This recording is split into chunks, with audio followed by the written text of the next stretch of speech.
கர்த்தருடைய ஆவியானவர் சொன்னார். ದೇವರ ಆತ್ಮನು ನನಗೆ ಹೇಳಿದ್ರು. அதன்படி கர்த்தருடைய ஆவியானவர் எனக்கு கொடுத்த வார்த்தைகளை உங்களிடத்தில் பேசுகிறேன். ಅದರ ಪ್ರಕಾರ ದೇವರು ನನಗೆ ಕೊಟ್ಟ ಆ ವಾಕ್ಯದ ಪ್ರಕಾರವಾಗಿ ನಾನು ನಿಮ್ಮ ಮಧ್ಯದಲ್ಲಿ ಮಾತನಾಡುತ್ತೇನೆ. நீங்கள் ஒரு லூக்கா இல்ல சுவிசேஷத்துக்கு நேராக திருப்பலாம். ನೀವು ಲೂಕಾ ಬರೆದ ಸುವಾರ್ತೆ ಪುಸ್ತಕದಲ್ಲಿ ನಾವು ಬರೋಣ.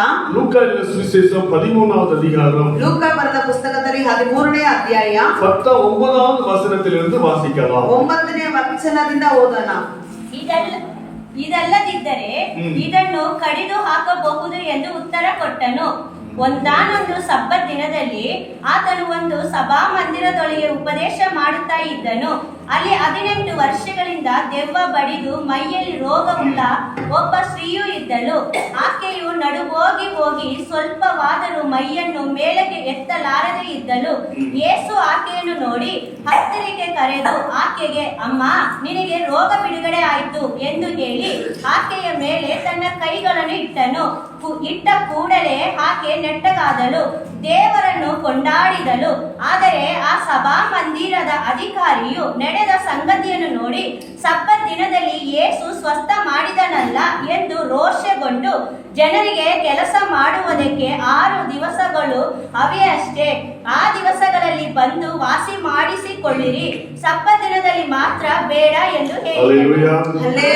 இங்கு ஒரு காரியத்தை குறித்து நம்ம பார்க்கலாம். ಇಲ್ಲಿ ಒಂದು ಕಾರ್ಯವನ್ನು ಕುರಿತು ನಾವು ನೋಡಬಹುದು. இவள் ஒரு கூனியான ஸ்திரீயா இருக்கிறார். ಈಕೆ ನಡು ಬಗ್ಗಿ ಹೋದ ಒಂದು ಸ್ತ್ರೀಯಾಗಿದ್ದಾಳೆ. அவள் ಅನೇಕ ವರ್ಷಗಳಾಗ ದೇವಾಲಯಕ್ಕೆ வருகிறாள். ಆಕೆ ಅನೇಕ ವರ್ಷಗಳಿಂದ ದೇವರ ಸಬ್ಬತ್ತಿನಕ್ಕೆ ಬರ್ತಾ ಇದ್ದಾಳೆ. ದೇವಾಲಯಕ್ಕೆ ಬಂದು ಅವಳು ಜಪಿಸಿಕೊಂಡೇ இருக்கிறார். ದೇವಾಲಯಕ್ಕೆ ಬಂದು ಆಕೆ ಪ್ರಾರ್ಥನೆ ಮಾಡುತ್ತಾನೆ ಇದ್ದಾಳೆ. அங்கே ஆவியானவர் கடந்து வருகிறார். ಅಲ್ಲಿ ಪರಿಶುದ್ಧ ಆತ್ಮನ ಹಾದು ಬಂದರು. அவள் 18 வருஷமாய் கூனியா இருக்கிறார். ಆಕೆ 18 ವರ್ಷಗಳಿಂದ ದೇವ ಮೈ ಬಗ್ಗಿದವಳಾಗಿದ್ದಾಳೆ. வேதம் சொல்லுகிறது 16வது வசனத்தை வாசித்து பார்க்கும்போது ಸತ್ಯ ವೇದದಲ್ಲಿ 16ನೇ ವಚನವನ್ನು ನಾವು ಓದಿ ನೋಡುವಾಗ ಸೈತಾನನು ಅವಳು 18 ವರ್ಷமாய் 18 ವರ್ಷಗಳಿಂದ ಅವரை ಕಟ್ಟಿ வைத்திருக்கிறார். ಆತನನ್ನು ಕಟ್ಟಿ ಹಾಕಿಸಿದ್ದಾಳೆ. உங்களுக்கு சொல்றது புரியுதா? ಈಗ ಹೇಳದ ಅರ್ಥ ಆಗ್ತಾ ಇದೆಯಾ? அப்போ ஒரு வியாதிக்கு பின்பாக ಹಾಗಾದ್ರೆ ಒಂದು ವ್ಯಾಧಿಯ ಹಿಂದೆಗಡೆ ஒரு பிசாசு இருக்கு. ಒಂದು ಸೈತಾನನಿದ್ದಾನೆ. அது வந்து எல்லா வியாதியிலயும் ஒரு பிசாசு இருக்கு. ಎಲ್ಲಾ ರೀತಿಯಾದ ರೋಗಗಳಲ್ಲಿಯೂ ಸೈತಾನಿದ್ದಾನೆ. நான் ಅನೇಕ ವರ್ಷಗಳಾக டெலிவரன்ஸ் மினிஸ்ட்ரி பண்ணி கொண்டிருக்கிறேன். ಪಾಸ್ಟರ್ ಅವರು ಅನೇಕ ವರ್ಷಗಳಿಂದ ಬಿಡುಗಡೆ ಕೂಟವನ್ನು ನಡೆಸುತ್ತಾ ಇದ್ದಾರೆ. ஓசூர்ல ஒரு இடத்துக்கு நான் ஜெபிக்க சென்றிருந்தேன். ಹೊಸೂರಲ್ಲಿ ಒಂದು ಕಡೆ ಪ್ರಾರ್ಥನೆ ಮಾಡುವುದಕ್ಕಾಗಿ ಹೋಗಿದ್ದರು. ஒரு அம்மாக்கு வந்து பிரஸ்ட் கேன்சர் இருந்துச்சு. ಒಂದು ಅಮ್ಮನಿಗೆ ಬ್ರೆಸ್ಟ್ ಕ್ಯಾನ್ಸರ್ ಇತ್ತು ಅವರಿಗೆ. கடைசி பார்த்தா கடைசி ஜெபம் பண்ணி பார்த்தா ಕೊನೆಯದಾಗಿ ಪ್ರಾರ್ಥನೆ ಮಾಡಿ ನೋಡುವಾಗ அது ஒரு செய்வனை பிளாக் மேஜிக். ಅದು ಒಂದು மாಟ ಮಂತ್ರ ಮಾಡಿರುವಂತ பாருங்க. கூர்க்குலே ஊழியத்துக்கு சென்றிருந்தேன். ಆ ಊರು ಒಳಗಡೆ ನಾನು ಸೇವೆ ಮಾಡೋದಕ್ಕಾಗಿ ಹೋಗಿದ್ದೆ.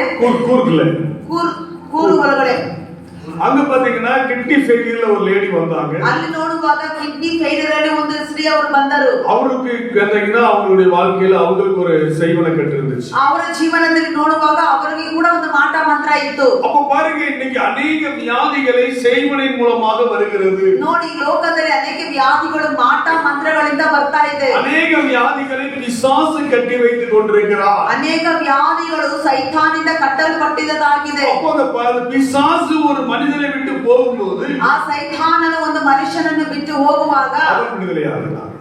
ಆತನು ಬಿಡುಗಡೆ ಆಗುತ್ತಾರೆ. அப்போ இன்னைக்குடைய மீட்டிங், ಹಾಗಾದ್ರೆ ಇವತ್ತಿನ ಒಂದು ಕೂಟ ஒரு டெலிவரன்ஸ் மீட்டிங், ಒಂದು ಬಿಡುಗಡೆಯ ಕೂಟವಾಗಿದೆ. ಆಮೆನ್. ಹಲ್ಲೆಲೂಯಾ. ಎಷ್ಟು ಜನ ನಂಬುತ್ತೀರಾ? ಹಲ್ಲೆಲೂಯಾ. ಹಲ್ಲೆಲೂಯಾ. ನಾನು ಎರಡು ಕಾರ್ಯங்களை தெளிவாக பேசுகிறேன். ನಾನು ನಿಮ್ಮ ಬಳಿಯಲ್ಲಿ 2 ಕಾರ್ಯಗಳ ಬಗ್ಗೆ ವಿಶೇಷವಾಗಿ ಮಾತನಾಡುತ್ತೇನೆ. நீங்க யாராவது அந்நிய பாஷை பேசினா, ನೀವು ಯಾರಾದರೂ ಅನ್ಯ ಭಾಷೆಗಳಲ್ಲಿ ಮಾತನಾಡಿದರೆ அந்த அந்நிய பாஷைக்கு வியாக்கியானங்களை கர்த்தர் சொல்லுவார். ಆ ಅನ್ಯ ಭಾಷೆಗಳಿಗೆ ವ್ಯಾಖ್ಯಾನವನ್ನು, ಅದರ ಅರ್ಥವನ್ನು ದೇವರು ತೋರಿಸಿಕೊಡ್ತಾರೆ. உங்களுக்கு சொல்றது புரியுதா? ನಿಮಗೆ ಹೇಳೋದು ಅರ್ಥ ಆಗ್ತಾ ಇದೆಯಾ? ஒரு மனுஷனுக்கு என்ன பிரச்சனைனா, ಒಂದು ಮನುಷ್ಯನಿಗೆ ಏನು ತೊಂದರೆ ಅಂದರೆ அந்நிய பாஷையில் பேசும்போது ಅನ್ಯ ಭಾಷೆಗಳಲ್ಲಿ ಮಾತನಾಡುವಾಗ கர்த்தர் ಅದಕ್ಕೆ ಅರ್ಥங்களை சொல்லுவார். ಯೆಹೋವನು ದೇವರು ಅದಕ್ಕೆ ಅರ್ಥವನ್ನು ಹೇಳಿಕೊಡುತ್ತಾರೆ. ಎರಡನೇದಾಗಿ, உங்க வாழ்க்கையில எதனால அந்த வியாதி இருக்குது? ನಿಮ್ಮ ಜೀವನದಲ್ಲಿ ಯಾತಕ್ಕಾಗಿ ಆ ವ್ಯಾಧಿ ಇದೆ? என்ன பிரச்சனைனால அந்த வியாதி இருக்குது? ಯಾವ ಸಮಸ್ಯೆಯಿಂದ ಆ ವ್ಯಾಧಿ ಇದೆ ಎಂದು கர்த்தருடைய ஆவியானவர் சொல்றார். ಆ ರೀತಿ ಯೆಹೋವನ ಪವಿತ್ರಾತ್ಮ ನಮಗೆ ತಿಳಿಸಿಕೊಡುತ್ತಾರೆ. ಒಪ್ಪಿಸಿಕೊಡ್ತಾರೆ. உங்களுக்கு சொல்ல புரியுதா? ನಿಮಗೆ ಹೇಳೋದು ಅರ್ಥ அப்ப ಆಗ್ತದೆಯಾ? காலை ஞாயிற்றுக்கிழமை ஆராதனை ಈ ಬೆಳಗಿನ ಜಾವ ಭಾನುವಾರದ ಆರಾಧನೆಯಲ್ಲಿ உங்க சரீரத்தில் இருக்கிற பலவீனத்திலிருந்து நீ விடுதலை ஆக்கப்பட்ட. ನಿಮ್ಮ ಶರೀರದಲ್ಲಿರುವ ಬಲಹೀನತೆಗಳಿಂದ ನೀವು ಬಿಡುಗಡೆ ಆಗುತ್ತೀರಿ. ಆಮೆನ್. அது அநேக வருஷங்களாக நீங்கள் கால்கள் பலவீனத்தோடு வந்திருக்கலாம். ಒಂದು ವೇಳೆ ಅನೇಕ ವರ್ಷಗಳಿಂದ ಕಾಲುಗಳಿಂದ ಬಲಹೀನರಾಗಿ ಬಂದಿರಬಹುದು. தூக்கம் இல்லாதபடி வந்திருக்கலாம். ಒಂದು ವೇಳೆ ನಿದ್ದೆ ಇಲ್ಲದವರಾಗಿ ಬಂದಿರಬಹುದು. அநேகருக்கு நிம்மதி இல்லாதபடி வந்திருக்கலாம். ಅನೇಕರಿಗೆ ನೆಮ್ಮದಿ ಇಲ್ಲದವರಾಗಿ ನೀವು ಬಂದಿರಬಹುದು. சாத்தான் உங்களை கட்டி வைத்திருக்கலாம். ಸೈತಾನನು ನಿಮ್ಮನ್ನು ಬಂಧಿಸಿರಬಹುದು. அநேகருக்கு பிசாசினால் போராட்டத்தோடு வந்திருக்கலாம். ಅನೇಕರು ಶೈತಾನದೊಂದಿಗೆ ಹೋರಾಟದೊಂದಿಗೆ ಬಂದಿರಬಹುದು. அநேகருடைய வாழ்க்கையிலே தரித்திரத்தினோடு நீங்கள் வந்திருக்கலாம். ಅನೇಕರ ಜೀವನದಲ್ಲಿ ದರಿದ್ರದೊಂದಿಗೆ ನೀವು ಬಂದಿರಬಹುದು. நீங்கள் எந்த பிரச்சனையோடு வந்தாலும் ನೀವು ಎಂತ ಒಂದು ದೊಡ್ಡ ಸಮಸ್ಯೆಯೊಂದಿಗೆ ಬಂದಿದ್ದರು. கொஞ்சம் பேர் தான் இருக்கிறீங்க. ಆದ್ರೆ ಸ್ವಲ್ಪ ಜನನೇ ಇದ್ದೀರಾ. ஈஸியா எல்லாருக்கும் ஜெபம் பண்ணி முடிச்சிடலாம். ಆಮೇಲೆ ಈಸಿಯಾಗಿ ಎಲ್ಲರಿಗೂ ಪ್ರಾರ್ಥನೆ ಮಾಡಿ ಮುಗಿಸಬಹುದು. ஒரு 3 மணி நேரத்துல 200 பேருக்கு ஜெபம் பண்ணிடுவேன். ನಾನು 3 ಗಂಟೆ ಸಮಯದಲ್ಲಿ 300-200 ಜನಕ್ಕೆ ಪ್ರಾರ್ಥನೆ ಮಾಡುತ್ತೇನೆ. உங்களுக்கு ஈஸியா ஜெபம் பண்ணிடலாம். ಆದ್ದರಿಂದ ನಿಮಗೆ ಈಸಿಯಾಗಿ ಸುಲಭವಾಗಿ ಪ್ರಾರ್ಥನೆ ಮಾಡಬಹುದು. நீங்க செய்ய வேண்டியது ஒண்ணே ஒண்ணு. ನೀವು ಮಾಡಬೇಕಾಗಿರೋದು ಒಂದೇ ಒಂದು. இப்போ ஒரு ஆண்டவர் ஒரு ரெவலேஷன் சொல்லும்போது ಈಗ ದೇವರು ಒಂದು ರೆವಲ್ಯೂಷನ್ ಪ್ರಕಟಣೆ ನಿಮಗೆ ಹೇಳುವಾಗ ஆமா இல்லன்னு போயிட்டே இருக்கணும். ನೀವು ಹೌದು ಇಲ್ಲ ಅಂತ ಹೋಗುತ್ತಾ ಇರಬೇಕು. நீங்க அப்படி நின்னீங்கன்னா ನೀವು ಹಾಗೆ ನಿಂತುಕೊಂಡರೆ அடுத்தவங்களுக்கு ஜெபம் பண்ண முடியாது. ಮತ್ತೊಬ್ಬರಿಗೆ ಪ್ರಾರ್ಥನೆ ಮಾಡೋದಕ್ಕೆ ಆಗುವುದಿಲ್ಲ. நீங்க எந்த அளவுக்கு ஆவியானவருக்கு ஒப்பு கொடுக்கிறீங்களோ ನೀವು ಎಷ್ಟಕ್ಕೆ ಎಷ್ಟು ಪವಿತ್ರಾತ್ಮನಿಗೆ ಒಪ್ಪಿಸಿಕೊಡುತ್ತೀರೋ ஆண்டவர் விடுதலை கொடுப்பார். ದೇವರು ನಿಮಗೆ ಬಿಡುಗಡೆ ಕೊಡ್ತಾರೆ. ಹಲ್ಲೆಲೂಯಾ. ಹಲ್ಲೆಲೂಯಾ. இல்ல பரவாயில்லை அப்படி நின்னுட்டே இருந்தீங்கன்னா ನೀವು ಹಂಗಿಲ್ಲ ಹಿಂಗಿಲ್ಲ ಅದು ಕೊರತೆ ಇಲ್ಲ ಇದಿಲ್ಲ ಅಂತ ನಿಂತ್ಕೊಂಡಿದ್ರೆ ஆவியானவர் உங்களோடு பேச முடியாது. ಪರಿಶುದ್ಧ ಆತ್ಮನು ನಿಮ್ಮೊಂದಿಗೆ ಮಾತನಾಡೋದಕ್ಕೆ ಆಗುವುದಿಲ್ಲ. அப்ப பரிசுத்த ஆவியானவர் உங்களுக்கு விடுதலை கொடுக்கணும்னா ಹಾಗಾದ್ರೆ ಪರಿಶುದ್ಧ ಆತ್ಮನು ನಿಮಗೆ ಬಿಡುಗಡೆ ಕೊಡಬೇಕಾದರೆ ஆண்டவருடைய வார்த்தைக்கு நீங்க கீழ்ப்படியணும். ದೇವರ ಮಾತಿಗೆ ನೀವು ವಿಧೇಯತೆ ಉಳ್ಳವರಾಗಿ ஆண்டவருடைய வார்த்தைக்கு நீங்க சொல்லணும். ದೇವರ ವಾಕ್ಯವನ್ನು ನೀವು ಹೇಳಬೇಕು. நான் கூர்ഗ് பட்டணத்திலே ನಾನು ಕೂರ್ಗ್ ಪಟ್ಟಣದಲ್ಲಿ முதலாவது ஊழியத்தை ஸ்டார்ட் பண்ணும்போது ಮೊದಲನೇ ಸೇವೆಯನ್ನು ಪ್ರಾರಂಭಿಸುವಾಗ எனக்கு கன்னಡ தெரியாது. ನನ್ನ ಪಾಸ್ಟರ್ಗೆ ಕನ್ನಡ ಬರೋದಿಲ್ಲ. அப்போ ஒரு பாஸ்டர் வந்து கூட்டிட்டு போறாரு. ಆಗ ಒಂದು ಪಾಸ್ಟರ್ ಬಂದು ಕರ್ಕೊಂಡು ಹೋಗ್ತಾ ಇದ್ದಾರೆ. அவர் கொரியால ஊழியம் பண்ண பாஸ்டர். ಅವರು ಕೊರಿಯಾ ದೇಶದಲ್ಲಿ ಸೇವೆ ಮಾಡಿದಂತ ಪಾಸ್ಟರ್. அவர் என்ன சொல்றாரு? ಅವರೇನ್ ಹೇಳ್ತಾ ಇದ್ದಾರೆ? நீங்க மத்தியானம் தான் பிரசங்கம். ನಿಮಗೆ ಮಧ್ಯಾಹ್ನನೇ ಪ್ರಸಂಗ. இப்ப காலையில ஒரு ஹவுஸ் விசிட்டிங் போவோம். ಬೆಳಗ್ಗೆ ಜಾವ ಒಂದು ಹೌಸ್ ವಿಸಿಟಿಂಗ್ ಹೋಗೋಣ சொல்லி கூட்டி போயிட்டாரு. ಆ ರೀತಿ ಹೇಳಿ ಕರ್ಕೊಂಡು ಹೋದ್ರು. அவர் ಮೊದಲ என்ன அன்னைக்கு பாக்குறாரு. ಮೊದಲನೇ ಬಾರಿ ನನ್ನನ್ನು ಕಳಿಸಿ ನೋಡ್ತಾ ಇದ್ದಾರೆ. ನಾನು அமைதியா இருக்கேன். ನಾನು ಸುಮ್ಮನೆ ಇದ್ದೆ. சரி ஒரு அம்மா படுத்திருக்கு. ಒಂದು ಅಮ್ಮ ಮಲಗಿದ್ದಾರೆ. அந்த ಅಮ್ಮ கடை வச்சிருக்குது. ಆ ಅಮ್ಮ ಅಂಗಡಿಯನ್ನು ಇಟ್ಟಿದ್ದಾರೆ. சரீரத்துல எந்திக்க முடியாதபடி கால் மனைவினத்தோடி படுத்திருக்காங்க. ಆ ಶರೀರದಲ್ಲಿ ಮೇಲೆ ಎದ್ದೊಳಕ್ಕಾಗದಂತ ಕಾಲು ನೋವಿನಿಂದ ಮಲಗಿದ್ದಾರೆ. அந்த அம்மா சொல்றாங்க. ಆಗ ಆ ಅಮ್ಮನವರು ಹೇಳುತ್ತಾರೆ, என்னால எந்திக்க முடியல. ನನ್ನಿಂದ ಎದ್ದೊಳಕ್ಕಾಗೋದಿಲ್ಲ. எனக்கு ಅನೇಕ பலவீனங்கள். ನನ್ನ ಶರೀರದಲ್ಲಿ ಅನೇಕ ಬಲಹೀನತೆಗಳು. அப்ப பாஸ்டர் சொல்றாரு. ಆಗ ಪಾಸ್ಟರ್ ಹೇಳುತ್ತಾರೆ, உங்களுக்காக ஜெபம் பண்ணுங்க. ಇವರಿಗಾಗಿ ನೀವು ಪ್ರಾರ್ಥನೆ ಮಾಡಿ. ಮೊದಲ ஊழியம் எங்க ஆரம்பிக்கு? ಮೊದಲು ಎಲ್ಲಿ ಪ್ರಾರಂಭ ಆಗ್ತಾರೆ ಸೇವೆ? ஹாஸ்பிடல் ஊழியம் ஆரம்பிக்கு. ಹಾಸ್ಪಿಟಲ್ ಸೇವೆಯಾಗಿ ಪ್ರಾರಂಭ ಆಗ್ತಾ ಇದೆ. நான் ஜெபம் பண்றேன். ನಾನು ಪ್ರಾರ್ಥನೆ ಮಾಡಿದ್ರು. நான் சொல்றேன் பாஸ்டர். ನಾನು ಹೇಳ್ತೀನಿ ಪಾಸ್ಟರ್, இந்த அம்மாக்கு உள்ள பிரச்சனை என்னன்னா ಈ ಅಮ್ಮನಿಗೆ ಇರುವ ಸಮಸ್ಯೆ ಏನೆಂದರೆ இது நோய் பிரச்சனை இல்ல. ಇದು ಒಂದು ರೋಗದ ಸಮಸ್ಯೆನೇ ಅಲ್ಲ. இந்த அம்மாக்கு ஒரு பிளாக் மேஜிக் வச்சிருக்காங்க. ಈಗ ಈ ಅಮ್ಮನಿಗೆ ಒಂದು ಮಂತ್ರ ಮಾಟವನ್ನು ಮಾಡಿ ಇಟ್ಟಿದ್ದಾರೆ. இந்த மாட்ட மந்திரம் பண்ண ஆளுடைய பேர் என்ன பேர்? ಈ ಮಾಟ ಮಂತ್ರ ಮಾಡಿದಂತ ಆ ವ್ಯಕ್ತಿಯ ಹೆಸರೇನು? ஆண்டவர் சொல்றாரு. ದೇವರು ಹೇಳ್ತಾ ಇದ್ದಾರೆ. அப்ப அவர் பாக்குறாரு. ಆಗ ಆ ಪಾಸ್ ನೋಡ್ತಾ ಇದ್ದಾರೆ. என்னைய பாக்குறாரு. ನನ್ನನ್ನು ನೋಡ್ತಾ ಇದ್ದಾರೆ. உடனே அந்த வீட்ல வெளியே வந்து சொல்றாரு. ಮನೆಯಿಂದ ಹೊರಗಡೆ ಬಂದು ಹೇಳಲಿಲ್ಲ. நீங்க சொன்னது கரெக்ட் பாஸ்டர். ನೀನ್ ಹೇಳಿದ್ದು ಸರಿ ಪಾಸ್ಟರ್. அந்த அம்மாவும் அவங்களும் தான் சேர்ந்து கடை வச்சாங்க. ಆ ಅಮ್ಮನು ಇನ್ನೊಬ್ರು ಸೇರಿನೇ ಅಂಗಡಿಯನ್ನು ಇಟ್ಟರು.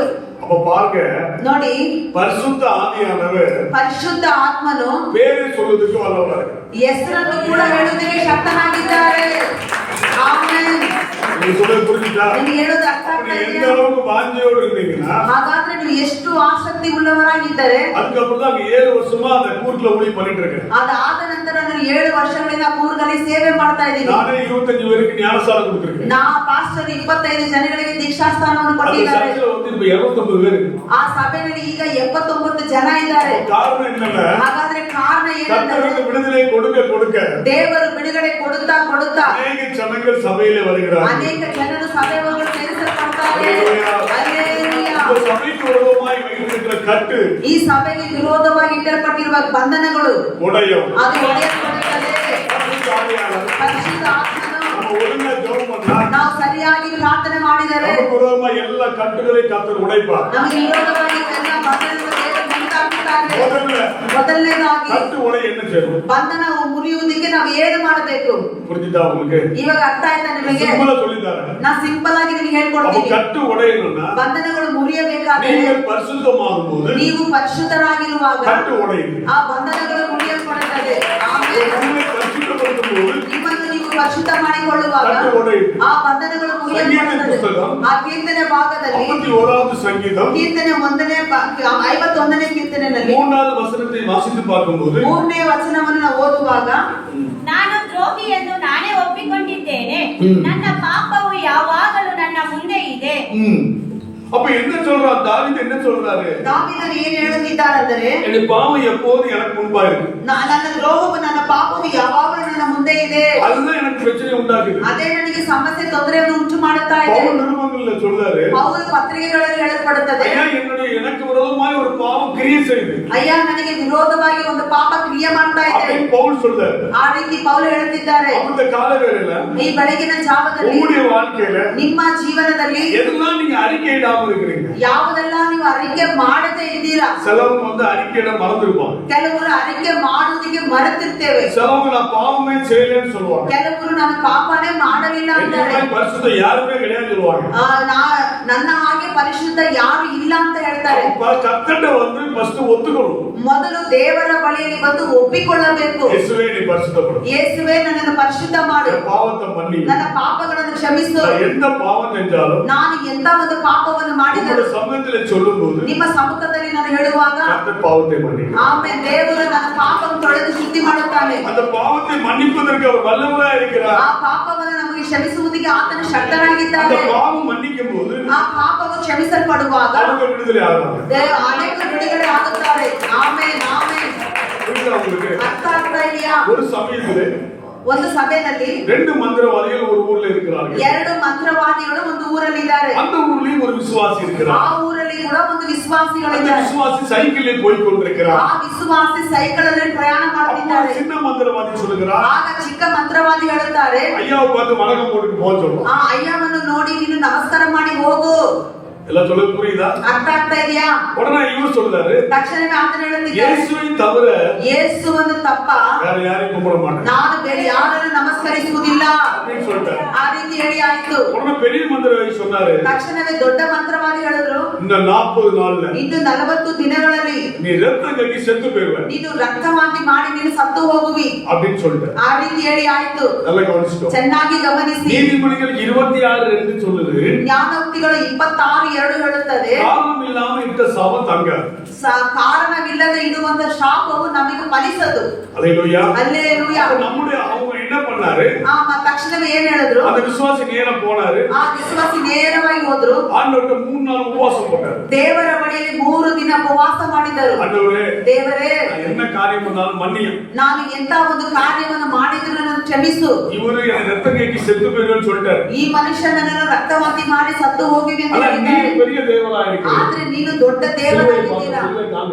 அப்ப பாருங்க, சிலுவையிலே வரும்போது ನೋಡಿ, ಶಿಲುಬೆಯಲ್ಲಿ ಬರುವಾಗ ஒரு மனிதனுடைய வாழ்க்கையில ಒಂದು ಮನುಷ್ಯನ ಜೀವನದಲ್ಲಿ எந்த பெரிய காரியமா இருந்தாலும் ಅದು ಎಂತ ಮಹಾ ದೊಡ್ಡ ಕಾರ್ಯವಾಗಿದ್ದರೂ அவனுக்கு விடுதலை ஆகிறது. ಆ ಮನುಷ್ಯನಿಗೆ ಬಿಡುಗಡೆ ಆಗುತ್ತದೆ. அல்லேலூயா. அல்லேಲೂಯಾ. ஆண்டவர் சமூகத்திலே சொல்லி 3 நாள் ஜெபிக்கிறார். ದೇವರ ಸಮ್ಮುಖದಲ್ಲಿ ಈ ರೀತಿಯಾಗಿ ಹೇಳಿ ಆತನು 3 ದಿನ ಉಪವಾಸ ಮಾಡಿ ಪ್ರಾರ್ಥನೆ அவன் ಮಾಡುತ್ತಿದ್ದಾನೆ. கடந்து போயிடுறான். ಆ ಮನುಷ್ಯನ ಹಾದು ಹೋದನು. 2 வாரம் கழிச்சு 2 ವಾರ ನಂತರ அவன் சைக்கிள்ல வாரான். ಆ ಮತ್ತೆ ಮನುಷ್ಯ ಸೈಕಲ್ ಅಲ್ಲಿ ಪ್ರಯಾಣ ಮಾಡ್ತಾ அப்ப ಇದ್ದಾನೆ. சின்ன மந்திரவாதி என்ன பண்றாரு? ಆ ಚಿಕ್ಕ ಮಂತ್ರವಾದಿ ಏನು ಮಾಡಿದ್ರು? விசுவாசி காலில் வந்து விழுகிறார். ಈ ವಿಶ್ವಾಸಿ ಕಾಲಲ್ಲಿ ಬಂದು ಬೀಳ್ತಾ ಇದ್ದಾನೆ. ஐயா, ಅಯ್ಯ, எங்களை மன்னித்து விடுங்கள் என்று ನಮ್ಮನ್ನು சொல்லுகிறார். ಕ್ಷಮಿಸಿ ಬಿಡು ಎಂಬುದಾಗಿ உடனே அவர் கேட்கிறார், ತಕ್ಷಣವೇ ಆ ಮನುಷ್ಯ எந்த ಕೇಳುತ್ತಿದ್ದಾನೆ. மந்திரவாதி சாபம் இட்டாலோ ಯಾವ ಮಂತ್ರವಾದಿ ಶಾಪವನ್ನು ಕೊಟ್ಟರು அதே சாபம் ಅದೇ ಶಾಪ அவருக்கு திரும்பிட்டது. ಆತನಿಗೆ ರಿಟರ್ನ್ ಆಯಿತು.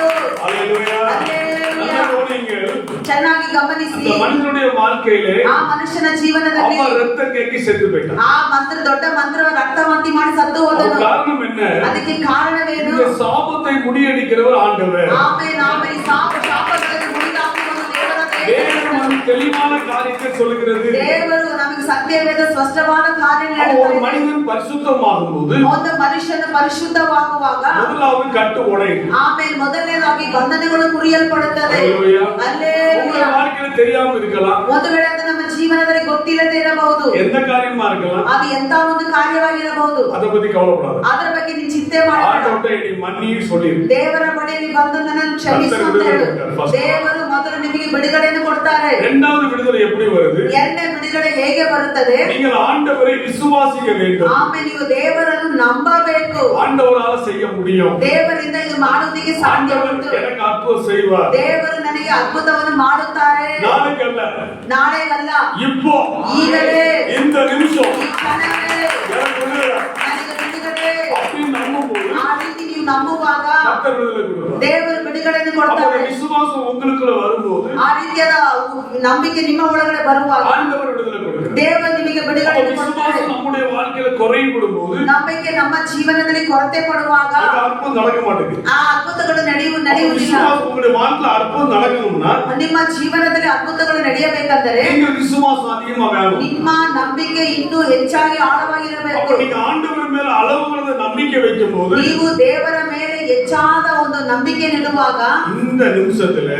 ಈ ಕ್ಷಣದಲ್ಲಿ கர்த்தர் உங்களுக்கு விடுதலை. ಆಮೇಲೆ ದೇವರು ನಿಮಗೆ ಬಿಡುಗಡೆ ಮಾಡ್ತಾರೆ. அப்ப எப்படி விடுதலை ஆகுது? ಹಾಗಾದ್ರೆ ಹೇಗೆ ಬಿಡುಗಡೆ ಆಗುವುದು? நீங்கள் ஆண்டவரை நோக்கி கொண்டே இருக்கும்போது ನೀವು ಯಾವಾಗಲೂ ದೇವರನ್ನು ದೃಷ್ಟಿಸಿ ನೋಡುತ್ತಿರುವಾಗ ஆண்டவரே இந்த பிரச்சனை இறங்கட்டும், ದೇವರೇ ನಿಮ್ಮ ಪ್ರಸನ್ನತೆ ಎಳೆದು ಬರಲಿ, உங்களுடைய விடுதலை எனக்கு இறங்கட்டும், ನಿಮ್ಮ ಬಿಡುಗಡೆ ನನಗೆ ನನ್ನ ಮೇಲೆ ಎಳೆದು எனக்கு ஒரு ಬರಲಿ, அற்புதத்தை செய்யும், ನನಗೆ ಒಂದು ಅದ್ಭುತವನ್ನು ಮಾಡು, நீங்க எனக்கு உதவி செய்யும், ನೀವು ನನಗೆ ಸಹಾಯವನ್ನು இந்த ಮಾಡು. இடத்துல இறங்கி வந்திருக்கிறேன், ಅಪ್ಪ ಈ ಸ್ಥಳದಲ್ಲಿ ಇಳಿದು ಬಾ, ನೀನು எனக்கு உதவி செய்யும் என்று சொல்லி ನನಗೆ ಸಹಾಯ ಮಾಡು ಅಂತ ನೀವು ಹೇಳುವಾಗ நீங்க ஆண்டவரையே நம்பி கூப்பிடும் போது ನೀವು ದೇವರನ್ನೇ ನಂಬಿ ಕೂಗಿಕೊಳ್ಳುವಾಗ அவர் உங்களுக்கு விடுதலை. ಆಮೇಲೆ ದೇವರ ಬಿಡುಗಡೆ ಉಂಟಾಗುತ್ತದೆ. நீங்க சத்தமாக அவரை நோக்கி கூப்பிட வேண்டும். ಇನ್ನೂ ಹೆಚ್ಚಾದ ಶಬ್ದವಾಗಿ ಆತನನ್ನು ನೋಡಿ ನೀವು ಕೂಗಿಕೊಳ್ಳಬೇಕು. அந்த கூனியுடைய வாழ்க்கையிலே ನೋಡಿ, ಆ ಭೂಮಿಯ ಒಂದು ಜೀವನದಲ್ಲಿ அவளுக்குள்ள ஒரு விசுவாசம் இருந்தது. ಆಕೆಯ ಒಳಗಡೆ ಒಂದು ನಂಬಿಕೆ ಇತ್ತು. அவள் அநேக வருஷங்கள் சர்ச்சுக்கு போலாம், ಆಕೆ ಅನೇಕ ವರ್ಷಗಳಿಂದ ಸಭೆಗೆ ಹೋಗುತ್ತಿದ್ದಾಳೆ. ஆனா அன்னைக்கு விடுதலை இல்ல. ಆದ್ರೆ ಆವತ್ತು ಆಕೆಗೆ ಬಿಡುಗಡೆ ಇಲ್ಲ. இயேசு வந்த நாளிலே ಯೇಸು ಬಂದಂತ ದಿನದಲ್ಲಿ அவளுக்குள்ள ஒரு விசுவாசம் காணப்பட்டது. ಆಕೆಯ ಒಳಗಡೆ ಒಂದು ನಂಬಿಕೆ ತೋರಿ ಬಂತು. அப்ப ஆண்டவர் அவளை தொட்டார், ಯೇಸು ದೇವರು ಆಕೆಯನ್ನು ಮುಟ್ಟಿದರು. அவளுக்கு விடுதலை உண்டாயிற்று. ಆಕೆಗೆ ಬಿಡುಗಡೆ ಉಂಟಾಯಿತು. உங்களுடைய வாழ்க்கையில ನಿಮ್ಮ ಜೀವನದಲ್ಲಿ இன்னைக்கு நான் சொல்றேன், ಇವತ್ತು ನಾನು நீ ಹೇಳುತ್ತಿದ್ದೇನೆ, என்ன பிரச்சனையோடு வந்திருக்கிற ಎಂತ ಒಂದು ದೊಡ್ಡ ಸಮಸ್ಯೆಯೊಂದಿಗೆ ಬಂದಿರಬಹುದು, அது இன்னைக்கு விடுதலை. ಆಮೇಲೆ ಅದು ಇವತ್ತು ನಿಮಗೆ ಬಿಡುಗಡೆ ಆಗುತ್ತದೆ. அது எவ்வளவு பெரிய காரியமாக இருக்கு. ಅದು ಎಷ್ಟು ಮಹಾ ದೊಡ್ಡ அதை ಕಾರ್ಯವಾಗಿದೆ. பற்றி நீ கவலைப்பட வேண்டிய அவசியம் இல்ல. ಅದರ ಕುರಿತು ನೀವು ಚಿಂತೆ ಪಡಬೇಕಾಗಿರುವ ಅವಶ್ಯಕತೆನೇ ஏன்னா ಇಲ್ಲ. விடுதலை கொடுக்குது ஆண்டவர். ಯಾಕಂದ್ರೆ ಬಿಡುಗಡೆ ಕೊಡುವುದು ದೇವರು. உனக்கு விசுவாசம் வருது உன்னுடைய வேலை. ನೀವು ನಂಬುವುದು ನಿಮ್ಮ ಕಾರ್ಯವಾಗಿದೆ. அப்ப விசுவாசம் உங்களுக்கு எவ்வளவுக்குள்ள இருக்குதோ, ನಿಮ್ಮ ನಂಬಿಕೆ ನಿಮ್ಮಲ್ಲಿ ಎಷ್ಟರಷ್ಟು ಇದೆಯೋ. பெங்களூர்ல நடந்த கதையை நான் உங்களிடத்துல சொல்லுகிறேன். ಬ್ಯಾಂಗ್ಳೂರಲ್ಲಿ ನಡೆದಂತ ಘಟನೆಯನ್ನು ನಾನು ನಿಮಗೆ நான் ಹೇಳ್ತೇನೆ. மைசூர்ல இருந்து பெங்களூர் வந்துட்டு இருக்கேன். ನಾನು ಮೈಸೂರಿಂದ ಬ್ಯಾಂಗ್ಳೂರ್ಗೆ ಹೊರಟು ಬರ್ತಾ ಇದ್ದೀನಿ. உங்க சொல்ல நீங்க வீட்டுக்கு வாங்க, மர வீட்டுக்கு. ಅವರ ಆಶ್ರಮ ಹೇಳ್ತಾ ಇದ್ರೆ ಮನೆಗೆ ಬನ್ನಿ. ஓகே, 5:30 மணிக்கு நாங்க எண்ணூர் கிளாஸ்ல நிக்க சொல்றேன். ಎನ್ನೂರು ಕ್ರಾಸ್ ಅಲ್ಲಿ 5 ಗಂಟೆಗೆ ನಿಂತ್ಕೊ ಅಂತ ನಾನು ಹೇಳ್ತಾ ಇದ್ದೀನಿ. அப்போ 5:30 மணி ஆயிட்டு 5:30 ಆಯ್ತು. நான் இங்க நீங்க எங்க வரேன்னா ரொம்ப தண்ணி தான் வந்துட்டு இருக்கேன்.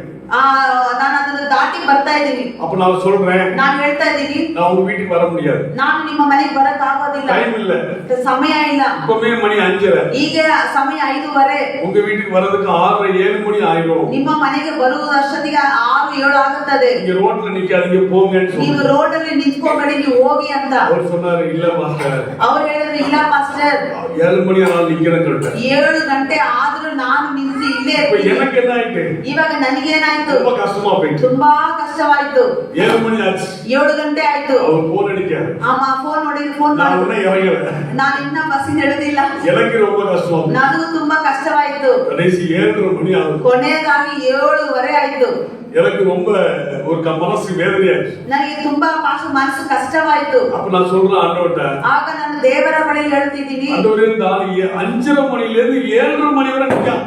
ಪಾಸ್ಟರ್, ದೇವರೇ, ಈ ಮನುಷ್ಯ 5:30 7:30 ತನಕ ಕಾಯ್ತಾ ನಿಂತ್ಕೊಂಡಿದ್ದಾರೆ. உங்களுடைய விசுவாசத்தை நீ பார்க்கிறீர் ஆண்டவரே. ಈಗ ಇವರ ನಂಬಿಕೆಯನ್ನು ನೀವು ನೋಡ್ತಾ ಇದ್ದೀರಾ நீ ತಾನೇ? ஏதாவது ஒரு காரியத்தை ನೀವು ಏನಾದ್ರೂ ಒಂದು ಕಾರ್ಯವನ್ನು இந்த வீட்டுல நீங்க செய்யுங்க. ಈ ಮನೆಯಲ್ಲಿ ನೀವು ಮಾಡಬೇಕು. நீ ஏதாவது ஒண்ணு செய்யணும் ஆண்டவரே. ಏನಾದ್ರೂ ಒಂದು ಕಾರ್ಯವನ್ನು அந்த ಮಾಡಲೇಬೇಕು. மனுஷனுடைய வாஞ்சை ಆ ಮನುಷ್ಯನ ಒಂದು ಆಸಕ್ತಿ அவருடைய வாழ்க்கையுடைய எல்லா காரியத்தையும் ತನ್ನ ಜೀವನದಲ್ಲಿರುವ ಎಲ್ಲಾ நீங்க ಕಾರ್ಯಗಳನ್ನು அறிந்திருக்கிறீரே என்று சொல்லி ನೀವು ಬಲ್ಲವನಾಗಿದ್ದೀರಾ ಅಂತ ಹೇಳಿ எனக்கே ரொம்ப கஷ்டமா போயிட்டு. ನನಗೆ ತುಂಬಾ ಅದು ಕಷ್ಟವಾಯ್ತು. ஒரு வீட்டுக்கு போனேன், ಮನೆಗೆ ಹೋದೆ, ஒரு மெசேஜ் கொடுத்தேன். ಒಂದು ಸುವಾರ್ತೆ ವಾಕ್ಯವನ್ನು ಸಾರಿದೆ. அந்த பொண்ணுடைய வாழ்க்கையில ಆ ಮಗಳ ಜೀವನದಲ್ಲಿ அவரு அந்த உங்க சிஸ்டர் ಅವರ ಸಿಸ್ಟರ್, ಅವರ சகோதரி 50 ವಯಸ್ಸು ಆಗುದು, 50 ವರ್ಷ ಆಗ್ತಾ ಇದೆ, கல்யாಣ முடியவே இல்லை. ಮದುವೆ ಆಗಲೇ ಇಲ್ಲ. எத்தனை வயசு? ಎಷ್ಟು ವರ್ಷ? அப்ப அவங்கள்ட்ட கேக்குறேன், ಆಗ ನಾನು ಅವರ ಬಳಿಗೆ இந்த ಕೇಳುತ್ತೇನೆ, 50 ವಯಸ್ಸು ஆகியும் நீங்க எதுக்காக கல்யாணம் முடிக்கல?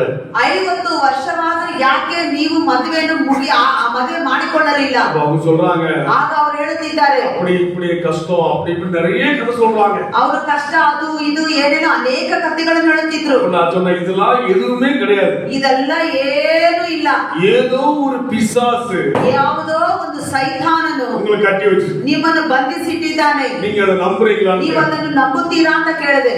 உடனே அவங்க ஒண்ணுமே சொல்லல. ತಕ್ಷಣವೇ ಅವರು ಏನು ಉತ್ತರ கடைசி ಕೊಡಲಿಲ್ಲ. அவங்க வந்தாங்க, ಕೊನೆಯದಾಗಿ ಅವರು ಬಂದ್ರು. நான் கையில நீட்டி ஜெபிக்க ஆரம்பிச்சேன். ನಾನು ಕರಗಳನ್ನು ಚಾಚಿ ಅವರುಗಳಿಗಾಗಿ ಪ್ರಾರ್ಥನೆ ಮಾಡಿದೆ. அவரிடத்திலிருந்து சர்ப்பம் வெளிப்பட்டது. ಅವರ ಒಳಗಿಂದ ಸರ್ಪ ಹೊರಗೆ ತೋರಿ ಬಂತು. அப்ப இந்த 50 வருஷமாக ಹಾಗಾದ್ರೆ ಈ 50 ವರ್ಷಗಳಿಂದ அந்த சர்ப்பம் அவரை கட்டி வைத்தபடி ಆ ಸರ್ಪ ಆತ್ಮ ಅವರನ್ನು ಕಟ್ಟಿ ಬಂಧಿಸಿಟ್ಟಿದೆ. அவங்களுக்கு திருமணம் நடக்கல. ಅವರಿಗೆ ಮದುವೆನೇ ಆಗಲಿಲ್ಲ. புரிஞ்சுட்டா உங்களுக்கு? ಇವಾಗ ಅರ್ಥ ಆಯ್ತಾ ನಿಮಗೆ? உங்களுடைய வாழ்க்கையில ஏதோ ஒரு ஆசீர்வாதத்துக்கு தடை என்னன்னு பாத்தீங்கன்னா, ನಿಮ್ಮ ಜೀವನದ ಆಶೀರ್ವಾದಕ್ಕೆ ಏನೋ ಒಂದು ತಡೆಯಿಂದ ನೋಡುತ್ತಿರುವಾಗ அதுல ஏதೋ ஒரு காரியம் இருக்கு. ಅದರಲ್ಲಿ ಯಾವುದೋ ಒಂದು ಕಾರ್ಯ ಇದೆ. அந்த காரியத்தை நீங்க கண்டுபிடிச்சிட்டீங்கன்னா ಆ ಕಾರ್ಯವನ್ನು ನೀವು ಕಂಡಿಡಿದ್ರೆ விடுதலை தான். ನಿಮಗೆ ಬಿಡುಗಡೆನೆ. ಆಮೆನ್.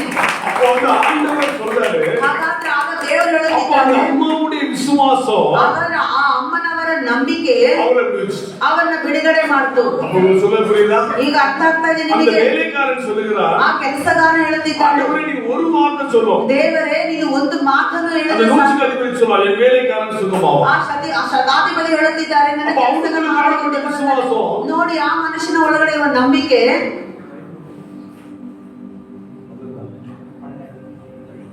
அப்போ அவருடைய விசுவாசம் என்ன? ಆತನ ಒಂದು ನಂಬಿಕೆ ಏನಾಗಿದೆ? அவனுக்கு அற்புதத்தை செஞ்சுச்சு. ಆ ನಂಬಿಕೆ ಆತನಿಗೆ ಅದ್ಭುತವನ್ನು ಮಾಡಿತು. ஆண்டவரே நீங்க வீட்டுக்கு வருவதற்கு நான் பாக்கியவான் பாத்திரவான் அல்ல. ದೇವರೇ ನೀವು ನನ್ನ ಮನೆಗೆ ಬರುವುದಕ್ಕೆ ನಾನು ಯೋಗ್ಯನಲ್ಲ. நீ ஒரு வார்த்தை சொல்லும், ನೀನು ಒಂದು ಮಾತನ್ನು ಹೇಳಿ எனக்கு விடுதலை உண்டா? ನನಗೆ ಬಿಡುಗಡೆ ಉಂಟಾಯಿತು. அவர் ஒரு வார்த்தையை சொன்னாரு, ಆ ದೇವರು ಒಂದು ಮಾತನ್ನು ಹೇಳಿದ್ರು, எனக்கு விடுதலை உண்டாயிತು. ಆ ಮನುಷ್ಯನಿಗೆ ಬಿಡುಗಡೆ ಉಂಟಾಯಿತು. விடுதலைக்கும் ಹಾಗಾದ್ರೆ ಬಿಡುಗಡೆದು உங்க வாஞ்சைக்கும் ನಿಮ್ಮ ಒಂದು ಜೀವನಕ್ಕೂ சம்பந்தம் இருக்கு. ಸಂಬಂಧ ಇದೆ. ரெண்டாவது பாத்தீங்கன்னா, ಎರಡನೇದಾಗಿ ನೋಡುವಾಗ அண்ணா தேவாலயத்துக்கு போறான். ಅನ್ನಾಳು ದೇವರ ಆಲಯಕ್ಕೆ ಹೋದಳು. அவனுக்கு குழந்தை இல்ல. ಆಕೆಗೆ ಮಕ್ಕಳಿಲ್ಲ. அவ ஆண்டவர் சமூகத்துல ஜெபிக்கிறான். ಆಕೆ ದೇವರ ಸಮ್ಮುಖದಲ್ಲಿ ಪ್ರಾರ್ಥನೆ கண்ணீரோடு ಮಾಡಿದಳು. ஜெபிக்கிறான். ಆಕೆ ಕಣ್ಣೀರೊಂದಿಗೆ ಪ್ರಾರ್ಥನೆ வேதம் ಮಾಡುತ್ತಿದ್ದಳು. சொல்றது எல்லாரும் திருப்பிக் கொள்ளலாம். ಸತ್ಯವೇದ ಹೇಳುತ್ತದೆ, ಎಲ್ಲರ ತಿರುಗಿಸಿ. 1 சாமுவேல் 1 ಸಾಮುವೇಲ 1வது அதிகாரம் 1ನೇ ಅಧ್ಯಾಯ 17-18 வாசிக்கலாம். 17-18 ಓದನ. அதற்கு ஏலே, சமாதானத்துடனே போ, நீ இஸ்ரவேலின் தேவனிடத்தில் கேட்ட உன் விண்ணப்பத்தின்படி அவர் உனக்கு கட்டளையிடுவாராக என்றார். அப்பொழுது அவள், உம்முடைய அடியாளுக்கு உம்முடைய கண்களில் தயவு கிடைக்க கடவுளே என்றாள். பின்பு அந்த ஸ்திரீ புறப்பட்டு போய் போஜனம் செய்தால் அப்புறம் அவள் துக்கம் முகமாய் இருக்கவில்லை. அல்லேலூயா. அல்லேலூயா. அப்ப அண்ணா ஜெபித்த மாத்திரத்திலே ಅನ್ನಾಳು ಪ್ರಾರ್ಥನೆ ಮಾಡಿದ ಕೂಡಲೇ ஆண்டவர் அற்புதத்தை செய்தார். ದೇವರು ಅದ್ಭುತವನ್ನು ಮಾಡಿದರು. அது காரணம் என்ன? ಅದಕ್ಕೆ ಕಾರಣವೇನು? அண்ணாளுடைய விசுவாசம். ಅನ್ನಾಳನ ಒಂದು ನಂಬಿಕೆ. இந்த கால வேளையில ಈ ಬೆಳಗಿನ நீங்க ಜಾವದಲ್ಲಿ பலவிதமான பிரச்சனைகளோடு வந்திருக்கலாம். ನೀವು ಅನೇಕ ವಿಧವಾದ ಬಗೆಯ ಸಮಸ್ಯೆಯೊಂದಿಗೆ நீங்க ಬಂದಿರಬಹುದು. அநேக போராட்டங்களோடு வந்திருக்கலாம். ಅನೇಕ ಹೋರಾಟದೊಂದಿಗೆ அப்ப ಬಂದಿರಬಹುದು. தேவாலயத்துக்கு எதுக்காண்டி வர சொல்றாங்கன்னா, ಆದ್ರೆ ದೇವ ಆಲಯಕ್ಕೆ ಯಾತಕ್ಕಾಗಿ ಬರುವಂತೆ நம்ம ಹೇಳುತ್ತಾರಂದ್ರೆ, தேவாலயத்திலே ஒன்று கூடி ஜெபிக்கும் போது ನಾವು ದೇವರ ಆಲಯದಲ್ಲಿ ಒಂದಾಗಿ ಕೂಡಿ ಪ್ರಾರ್ಥನೆ ಮಾಡುವಾಗ ஆண்டவர் நம்முடைய விண்ணப்பத்தை கேட்டு ದೇವರು ಆ ವಿಜ್ಞಾಪನೆಗಳನ್ನು ಕೇಳಿ ஆண்டவர் விடுதலை கொடுக்கிறார். ದೇವರು ಬಿಡುಗಡೆಯನ್ನು ಮಾಡುತ್ತಾರೆ. இன்னைக்கு காலை வேளையில ಹಾಗಾದ್ರೆ ಈ ಬೆಳಗಿನ நீங்க ಜಾವದಲ್ಲಿ பிரச்சனையோடு நீங்க ஆலயத்துக்கு வந்திருக்கலாம். ಒಂದು ವೇಳೆ ಸಮಸ್ಯೆದೊಂದಿಗೆ ದೇವರ ಆಲಯಕ್ಕೆ நீங்க அநேக கடன் பிரச்சனையோடு வந்திருக்கலாம். ನೀವು ಅನೇಕ ಸಾಲದ ಸಮಸ್ಯೆದೊಂದಿಗೆ அநேக கவலைகளோடு வந்திருக்கலாம். ಅನೇಕ ಚಿಂತೆಗಳೊಂದಿಗೆ ஆண்டவரே எங்களை விடுவிப்பார் யாரும் இல்லை என்று சொல்லி வந்திருக்கலாம். ದೇವರೇ ನನಗಾಗಿ ಯಾರು ಇಲ್ಲ ಅಂತ ಕೂಡ ಹೇಳಿ ஆண்டவர் சொல்றாரு, ಆದ್ರೆ ದೇವರು நீ ಹೇಳುತ್ತಿದ್ದಾರೆ, ஜெபம் பண்ண ஜெபத்தை ನೀನು ಮಾಡಿದಂತ ಪ್ರಾರ್ಥನೆಯನ್ನು நான் கேட்டிருக்கேன். ನಾನು ಕೇಳಿದ್ದೇನೆ. வாசிக்கலாம். ಓದೋಣ. யோனா தீர்க்கதரிசன புத்தகம் ಯೋವಾನ್ ಪ್ರವಾದನ ಪ್ರವಾದಿಯ ಪುಸ್ತಕದಲ್ಲಿ ಯೋನ ಪುಸ್ತಕದಲ್ಲಿ 2வது அதிகாரம் 2ನೇ ಅಧ್ಯಾಯ நீங்கள் 5 வாசிக்கலாம். ನೀವು 5 ಓದಬಹುದು. ಯೋನ 2:5. ಜಲರಾಶಿಯು ನಿನ್ನನ್ನು ಮುತ್ತಿ ನನ್ನ ಪ್ರಾಣಕ್ಕೆ ಬಂದಿತ್ತು, ಮಹಾಸಾಗರವು ನನ್ನನ್ನು 2லேருந்து வாசிக்கலாம். யோனா 2:2லேருந்து வாசிக்கலாம். ಇದರಟ್ಟಿನಲ್ಲಿ ನಾನು ಯೆಹೋವನಿಗೆ ಮೊರೆಯಿಟ್ಟೆನು, ಆತನು ನನಗೆ ಸದುತ್ತರವನ್ನು ದಯಪಾಲಿಸಿದನು. ಪಾತಾಳದ ಗರ್ಭದೊಳಗಿಂದ ಕೂಗಿಕೊಂಡೆನು, ಆಹಾ ನನ್ನ ಧ್ವನಿಯನ್ನು ಲಾಲಿಸಿದಿ. ನನ್ನನ್ನು ಸಮುದ್ರದ ಉದರದಲ್ಲಿ ಅಗಾಧ ಸ್ಥಳದಲ್ಲಿ ಎಸೆದು ಬಿಟ್ಟಿಯಲ್ಲ. ಪ್ರವಾಹವು ನನ್ನನ್ನು ಸುತ್ತಿಕೊಂಡಿತ್ತು, ಲೆಕ್ಕವಿಲ್ಲದೆ ನಿನ್ನ ಅಲೆಗಳು ತೆರೆಗಳು ನನ್ನ ಮೇಲೆ. 7 வாசிக்கலாம். அதுல 7 வாசிக்கலாம். என் ஆத்துமா தொய்ந்து போகையில் ನನ್ನ ಆತ್ಮವು ನನ್ನಲ್ಲಿ ಕುಗ್ಗಿದಾಗ ಯೆಹೋವನಾದ ನಿನ್ನನ್ನು ಸ್ಮರಿಸಿದ್ದೇನು. ನಿನ್ನ ಬಿನ್ನಹವು ನಿನಗೆ ಮುಟ್ಟಿತ್ತು. ನಿನ್ನ கைகளை தட்டி ஆண்டவரே மன்ன பயப்படுத்துவோம்.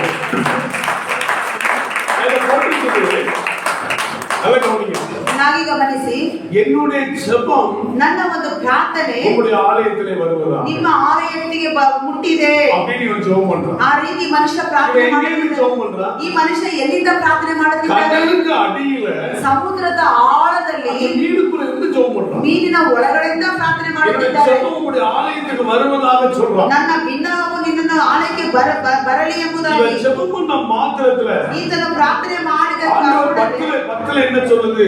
ಅದರಲ್ಲಿ ಉತ್ತರ 10ನೇ ವಚನದಲ್ಲಿ ಹೇಳುತ್ತದೆ, கர்த்தர் மீனுக்கு கட்டளையிட்டார். ಯೆಹೋವನು ಮೀನಿಗೆ ಅಪ್ಪಣೆ ಮಾಡಲು.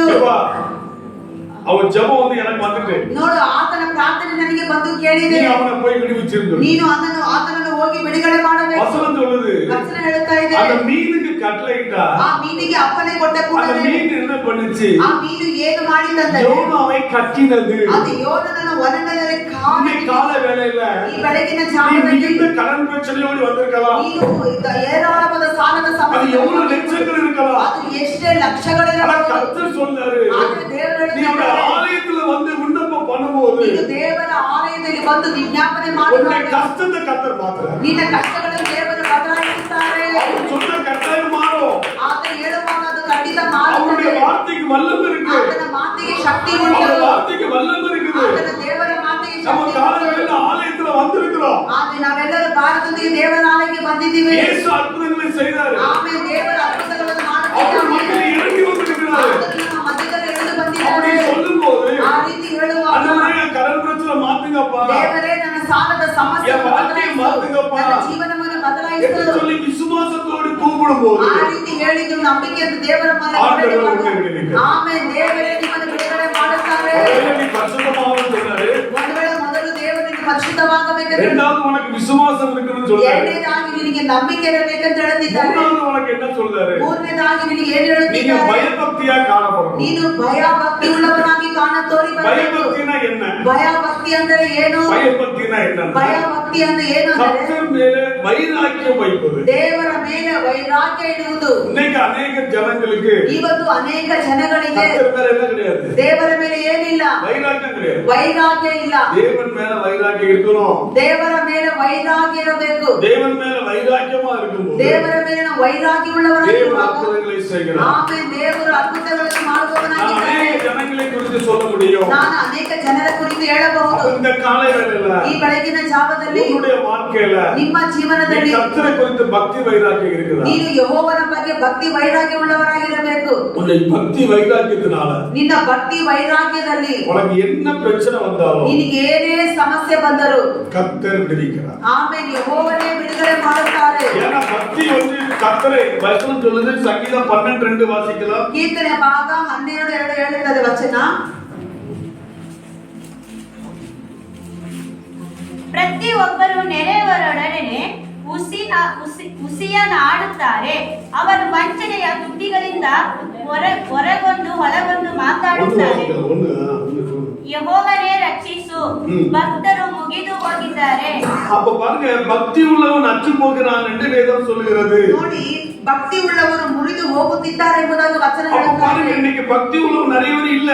ಅನೇಕರು ಈಗ ನೋಡುವಾಗ ಭಕ್ತಿ ಉಳ್ಳವರಾಗಿ ಇಲ್ಲ. அப்ப நீங்க கர்த்தருக்கு காணிக்கை கொடுக்குறீங்க, ನೀವು ಯೆಹೋವನಿಗಾಗಿ ಕಾಣಿಕೆಯನ್ನು ಕೊಡ್ತೀರಾ, நீங்க சர்ச்சுக்கு வர்றீங்க, ಸಭೆಗೆ ಬರ್ತಾ ಇದ್ದೀರಾ. இது மட்டும் மாத்திரம் இல்லது. ಇದು ಮಾತ್ರವಲ್ಲ, ಇದು கர்த்தர் மேலே அன்பு கூற வேண்டும். ಯೆಹೋವನ ಮೇಲೆ ನಾವು ಪ್ರೀತಿ ಉಳ್ಳವರಾಗಿರಬೇಕು. ஆண்டவர் மீது நீங்கள் அன்பு கூற வேண்டும். ದೇವರಲ್ಲಿ ನೀವು ಮಮತೆ நீங்கள் ಉಳ್ಳವರಾಗಿರಬೇಕು. ஆண்டவர் மீது அன்பு கூறும்போது ನೀವು ದೇವರಲ್ಲಿ ಪ್ರೀತಿಯನ್ನು ಇಡುವಾಗ உங்கள் வாழ்க்கையில் எவ்வளவு கஷ்டத்திலிருந்து கர்த்தர் உங்களை விடுவிக்கிறார். ನಿಮ್ಮ ಜೀವನದಲ್ಲಿರುವ ಎಷ್ಟೋ ಕಷ್ಟಗಳಿಂದ ದೇವರು ನಿಮ್ಮನ್ನು ಬಿಡಿಸುತ್ತಾರೆ. அவரால முடியாத காரியம் ஒண்ணுமே இல்ல. ಆತನಿಂದ ಅಸಾಧ್ಯವಾದದ್ದು ಯಾವುದೂ ಇಲ್ಲ. பக்தி உள்ளவன் மேல் கர்த்தர் விருப்பமா இருக்கிறார். ದೇವರು ಭಕ್ತಿ ಉಳ್ಳವರ ಮೇಲೆ ಪ್ರಿಯವಾಗಿದ್ದಾರೆ. நீங்க பக்தியா இருந்த ஆண்டவரை கூப்பிடும்போது ನೀವು ಭಕ್ತಿ ಉಳ್ಳವರಾಗಿದ್ದು ದೇವರನ್ನು ಕೇಳಿಕೊಳ್ಳುವಾಗ அவர் ஜெபத்தை ஆண்டவர் கேட்கிறார். ಆಮೇಲೆ ಆ ಪ್ರಾರ್ಥನೆಯನ್ನು ದೇವರು ಕೇಳುವವರಾಗಿದ್ದಾರೆ. பிரச்சனை வந்துச்சு. ಭಕ್ತಿಗೆ ಒಂದು ಸಮಸ್ಯೆ ಬಂತು. பிரச்சனை வந்துட்டு ಸಮಸ್ಯೆ ಬಂತು. என்னன்னா ಏನು ಸಮಸ್ಯೆ ಅಂದರೆ அந்த பிரச்சனை கர்த்தர் மாத்துவார். ಆ ಸಮಸ್ಯೆಯನ್ನು ದೇವರು ಬದಲಾಯಿಸುತ್ತಾರೆ. ஏன்னா அவன் பக்தி உள்ளவன். ಯಾಕಂದ್ರೆ ಆತನ ಭಕ್ತಿ ಉಳ್ಳವನು. பக்தி உள்ளவன் எவனோ ಭಕ್ತಿ ಉಳ್ಳ ಯಾವರು கர்த்தரை கூப்பிடும்போது ದೇವರನ್ನು ಕೂಗಿಕೊಳ್ಳುವಾಗ கர்த்தர் காப்பாத்துனாரு. ದೇವರು ಕಾಪಾಡುತ್ತಾರೆ. நம்ம எல்லாரும் இப்ப இருக்கிறோம். ನಾವೆಲ್ಲರೂ ಇಲ್ಲಿದ್ದೇವೆ. ஆனா கொரோனா பீரியட்ல பயந்தோம். ಆದ್ರೆ ಕೊರೋನಾ ಟೈಮಲ್ಲಿ ಭಯ ಪಟ್ವಿ. இல்லையா? உண்மையா இல்லையா? ನಿಜಾನಾ ಸುಂದರ? உங்களுடைய பக்தி ಹಾಗಾದ್ರೆ ನಿಮ್ಮ ಒಂದು ಭಕ್ತಿ உன்னை காப்பாத்திருக்கு. ನಿಮ್ಮನ್ನು ಕಾಪಾಡಿದೆ. ಆಮೆನ್. ಆಮೆನ್. உண்மையா இல்லையா? ನಿಜಾನಾ? சொல்லுங்க. ಹೌದು ತಾನೇ? எத்தனை பேர் நம்மளோட சின்னவனா இறந்து போயிட்டா? ನೋಡಿ ಎಷ್ಟು ಜನ ನಮಗಿಂತ ಚಿಕ್ಕವರೆಲ್ಲ ಸತ್ತು ಹೋದರು. நம்மளோட நல்லா இருந்தவனா ಇறந்து போயிட்டா? ನಮಗಿಂತ ಆರೋಗ್ಯವಾಗಿದ್ದವರು ಕೂಡ ಸತ್ತು ಹೋದರು. கர்த்தர் நம்மளை காப்பாத்திருக்கிறார். ಆದ್ರೆ ದೇವರು ನಮ್ಮನ್ನು ಕಾಪಾಡಿದ್ದಾರೆ. அது பக்தி. ಅದು ಭಕ್ತಿ. இந்த கால வேளையில ಈ ಬೆಳಗಿನ ಜಾವದಲ್ಲಿ உன்னுடைய வாழ்க்கையில ನಿಮ್ಮ நீ ಜೀವನದಲ್ಲಿ உபவாசத்துல இருக்கிறாயா? ನೀನು ಉಪವಾಸದಲ್ಲಿ ಇದೆಯಾ? நீ காத்திருந்து ஜெபம் பண்றாயா? ನೀನು ಕಾದಿದ್ದು ಪ್ರಾರ್ಥನೆ ಮಾಡುತ್ತಿದ್ದೀಯಾ? ஆண்டவருக்காய் வைராக்கியமாய் வாழுகிறாயா? ದೇವರಿಗೋಸ್ಕರ ವೈರಾಗ್ಯವಾಗಿ ಜೀವನ நீ ಮಾಡುತ್ತಿದ್ದೀಯಾ? ஆண்டவருக்காய் சாட்சியா இருக்கிறாயா? ನೀನು ದೇವರಿಗಾಗಿ ಸಾಕ್ಷಿಯಾಗಿ ಜೀವನ நீ ಮಾಡುತ್ತಿದ್ದೀಯಾ? கர்த்தருக்கு ஊழியம் செய்கிறாயா? ನೀನು ದೇವರಿಗಾಗಿ ಸೇವೆಯನ್ನು இந்த ಮಾಡುತ್ತಿದ್ದೀರಾ? காரியத்தில் நீங்கள் காணப்படும் போது ಇಂಥ ಒಂದು ಕಾರ್ಯಗಳಲ್ಲಿ ತೋರಿ ಬರುವಾಗ நீங்கள் பக்தியாய் காணப்படுகிறீர்கள். ನೀವು ಭಕ್ತಿ ಉಳ್ಳವರಾಗಿ ತೋರು அப்ப ಬರ್ತೀರಾ. பக்தி என்பது ಭಕ್ತಿ ಅನ್ನುವುದು நம்ம ஆண்டவர் மீது வைத்த அன்பை குறிக்கிறது. ಅದು ದೇವರ ಮೇಲೆ ಇಟ್ಟಿರುವ ಪ್ರೀತಿಯನ್ನು நீங்கள் ತೋರಿಸುತ್ತದೆ. ஆண்டவர் மீது அன்பு கூறும்போது ಈ ದೇವರ ಮೇಲೆ ಪ್ರೀತಿಯನ್ನು அவர் ಮಾಡುವಾಗ உங்கள் மீது அதிகமாய் அன்பு கூறுகிறார். ಆಮೇಲೆ ಆಮೇಲೆ ಆತನು ಕೂಡ ನಮ್ಮ ಮೇಲೆ ಹೆಚ್ಚೆಚ್ಚಾದ ಪ್ರೀತಿಯನ್ನು அவருடைய அன்பிலே காணப்படும் போது ಆತನ ಒಂದು ಪ್ರೀತಿಯಲ್ಲಿ ನಾವು ತೋರಿ உங்களுக்கு ಬರುವಾಗ வேண்டிய காரியத்தை அவர் செய்கிறார். ಆಮೇಲೆ ನಮಗೆ ಬೇಕಾಗಿರುವ ಎಲ್ಲಾ ಕಾರ್ಯಗಳನ್ನು ಆತನು அது எவ்வளவு பெரிய ಮಾಡುತ್ತಾನೆ. பிரச்சனை ಅದು ಎಷ್ಟು ಮಹಾ ದೊಡ್ಡ ಸಮಸ್ಯೆ அது எவ்வளவு பெரிய காரியமா ಅದು ಎಷ್ಟು ದೊಡ್ಡ ಕಾರ್ಯವಾಗಿದ್ದರು கர்த்தர் சொல்றாரு. ದೇವರು ಹೇಳುತ್ತಿದ್ದಾರೆ. இந்த ரகசியத்தை உங்களுக்கு சொல்லி ಒಂದು தரேன். ರಹಸ್ಯವನ್ನು ನಾನು ನಿಮ್ಗೆ ಹೇಳಿಕೊಡುತ್ತೇನೆ. நீங்க பக்தியா இருந்தனா ನೀವು ಭಕ್ತಿಯಾಗಿದ್ದರೆ உங்க குடும்பத்துல ನಿಮ್ಮ ಕುಟುಂಬಗಳಲ್ಲಿ என்ன பிரச்சனை வந்தாலும் ಏನೇ ಸಮಸ್ಯೆ ಬಂದರು முதல்ல கர்த்தர் சொல்லுவார். ಆಮೇಲೆ ಮೊದಲೇ ದೇವರು ನಮಗೆ ಹೇಳುತ್ತಾರೆ. அது எப்படி பாஸ்டர்? ಅದು ಹೇಗೆ ಪಾಸ್ಟರ್? பைபிள்ல இருக்கு. ಬೈಬಲ್ ಅಲ್ಲಿ ಇದೆ. பைபிள்ல தான் பேசுறேன். ನಾನು ಬೈಬಲ್ ಮೂಲಕವಾಗಿ ಮಾತನಾಡುತ್ತಾ எல்லாரும் ಇದ್ದೇನೆ. ತಿಳ್ಕೊಳ್ಳೋಣ. ಎಲ್ಲರೂ ತಿರುಗಿಸಿಕೊಳ್ಳೋಣ. சங்கீதத்தின் புஸ்தகம் ಕೀರ್ತನೆ ಭಾಗದಲ್ಲಿ 25வது சங்கீதம் 25ನೇ ಕೀರ್ತನೆ அது 8ல இருந்து வாசிக்கலாம். 8ರಿಂದ ನಾವು ಓದೋಣ. ಯೆಹೋವನು ದಯಾಳುವು ಸತ್ಯ ಸ್ವರೂಪನೂ ಆಗಿದ್ದಾನೆ. 14 வாசிக்கலாம். 25ல 14. ಯೆಹೋವನು ತನ್ನ ಸಬ್ಬತ್ತರಿಗೆ ಆಪ್ತ ಮಿತ್ರನಂತಿರುವನು. ಅವರಿಗೆ ತನ್ನ ಒಡಂಬಡಿಕೆಯ ಅನುಭವವನ್ನು ದಯಪಾಲಿಸುವನು. கரெக்டா வாசிக்கிறீங்களா?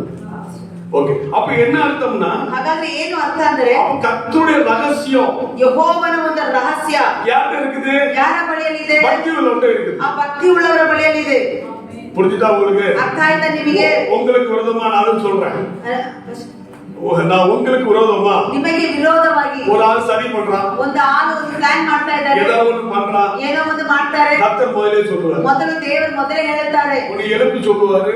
ಮೊದಲು ಹೇಳುತ್ತಾರೆ. உங்க சொப்பனத்துல சொல்லுவாரு. ನಿನ್ನ ಕನಸಿನಲ್ಲಿ ಹೇಳ್ತಾರೆ. பாஸ்டர் தூங்க விட மாட்டாரு. ಪಾಸ್ಟರ್ ನಿದ್ರೆ ಮಾಡಕ್ ಬಿಡೋದಿಲ್ಲ. அவரை எழுப்பி சொல்லுவாரு. ಆತನನ್ನು ಎಬ್ಬಿಸಿ ಹೇಳ್ತಾರೆ. தம்பி பாட்டு படிக்கிறவன்னு சொல்லுவாரு. ಹಾಡು ಹಾಡುವ ಬ್ರದರ್ ಮೂಲಕ ಮಾತನಾಡ್ತಾರೆ. வீட்டு ஜெபத்துல சொல்லுவாரு. ಮನೆ ಕೂಟದ ಪ್ರಾರ್ಥನೆಯಲ್ಲಿ ಹೇಳುತ್ತಾರೆ. நீங்க பைபிள் படிக்கும் போது கர்த்தர் பேசுவாரு. ನೀವು ಸತ್ಯ ವೇದವನ್ನು ಓದುವಾಗ ದೇವರು ನಿಮ್ಮ 5 காரியத்துல கர்த்தர் பேசுவாரு. 5 ಮೂಲ ಕಾರ್ಯದ ಮೂಲಕವಾಗಿ ದೇವರು ಮಾತನಾಡುತ್ತಾರೆ. புரியுதா உங்களுக்கு? ಅರ್ಥ ಆಗ್ತಾ அப்ப ಇದೆಯಾ? ஏதாவது ஒரு விதத்துல ಹಾಗಾದ್ರೆ ಯಾವ್ದಾದ್ರು ಒಂದು ರೀತಿಯಲ್ಲಿ கர்த்தர் பேசுவாரு. ಯೆಹೋವನು எப்ப ಮಾತನಾಡುತ್ತಾರೆ. நீ பாத்துக்கோ. ಈಗ ನೋಡಿಕೊಳ್ಳಿ. உன்னுடைய வாழ்க்கையில உனக்கு ஒரு பிரச்சனை வரப்போகுது. ನಿನ್ನ ಜೀವನದಲ್ಲಿ ನಿನಗೆ ಒಂದು ಸಮಸ್ಯೆ ಬರ್ತಾ நான் ಇದೆ. உன்னை காப்பாத்த போறேன். ನಾನು ನಿನ್ನನ್ನು நீ ಕಾಪಾಡಲಿಕ್ಕಿದ್ದೇನೆ. இப்படி நட.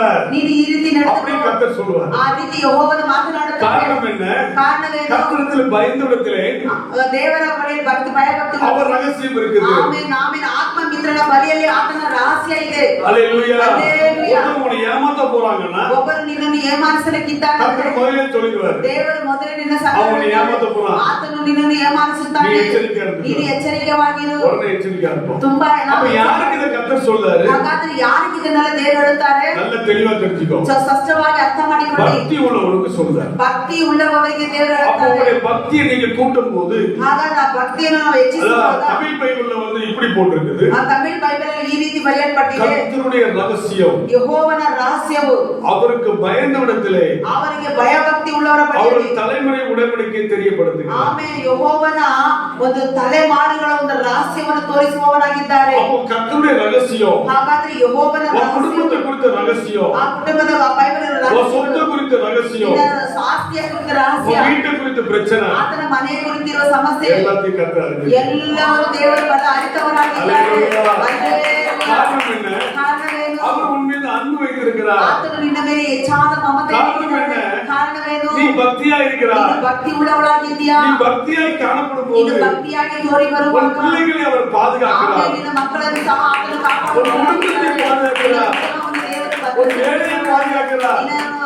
ಎಲ್ಲೆಗಳನ್ನು ದೇವರು ಕಾಪಾಡುವ உன்னுடைய குடும்பத்தை சுத்தி உள்ளவர்களை பாதுகாக்கிறார். ನಿನ್ನ ಕುಟುಂಬದಲ್ಲಿ ಸುತ್ತಲಿರುವ ಪ್ರತಿಯೊಬ್ಬರನ್ನು ಕಾಯುತ್ತಾರೆ. ಇದೇ நீ ಭಕ್ತಿಯಾಗಿದೆ. வாழையில வந்து கர்த்தரை ஆராதிக்கிறாய். ನೀನು ಬೆಳಗ್ಗೆ ಜಾವನದ ಆಲಯಕ್ಕೆ ಬಂದು ದೇವರ தூதர்கள் இறங்கி வராங்க. ಅನೇಕರು ಇಳಿದು ಬರ್ತಾ ಇದ್ದಾರೆ. தூதர்கள் இறங்கி வராங்க. ದೂತರುಗಳು ಇಳಿದು ಬರ್ತಾ அவங்க ಇದ್ದಾರೆ. தூதர்கள் உலாவுறாங்க. ಆ ದೇವರ ದೂತರುಗಳು ಸಂಚರಿಸುತ್ತಾ அவர் ಇದ್ದಾರೆ. ஆராதனையில் அவர் பிரியப்படுகிறார்.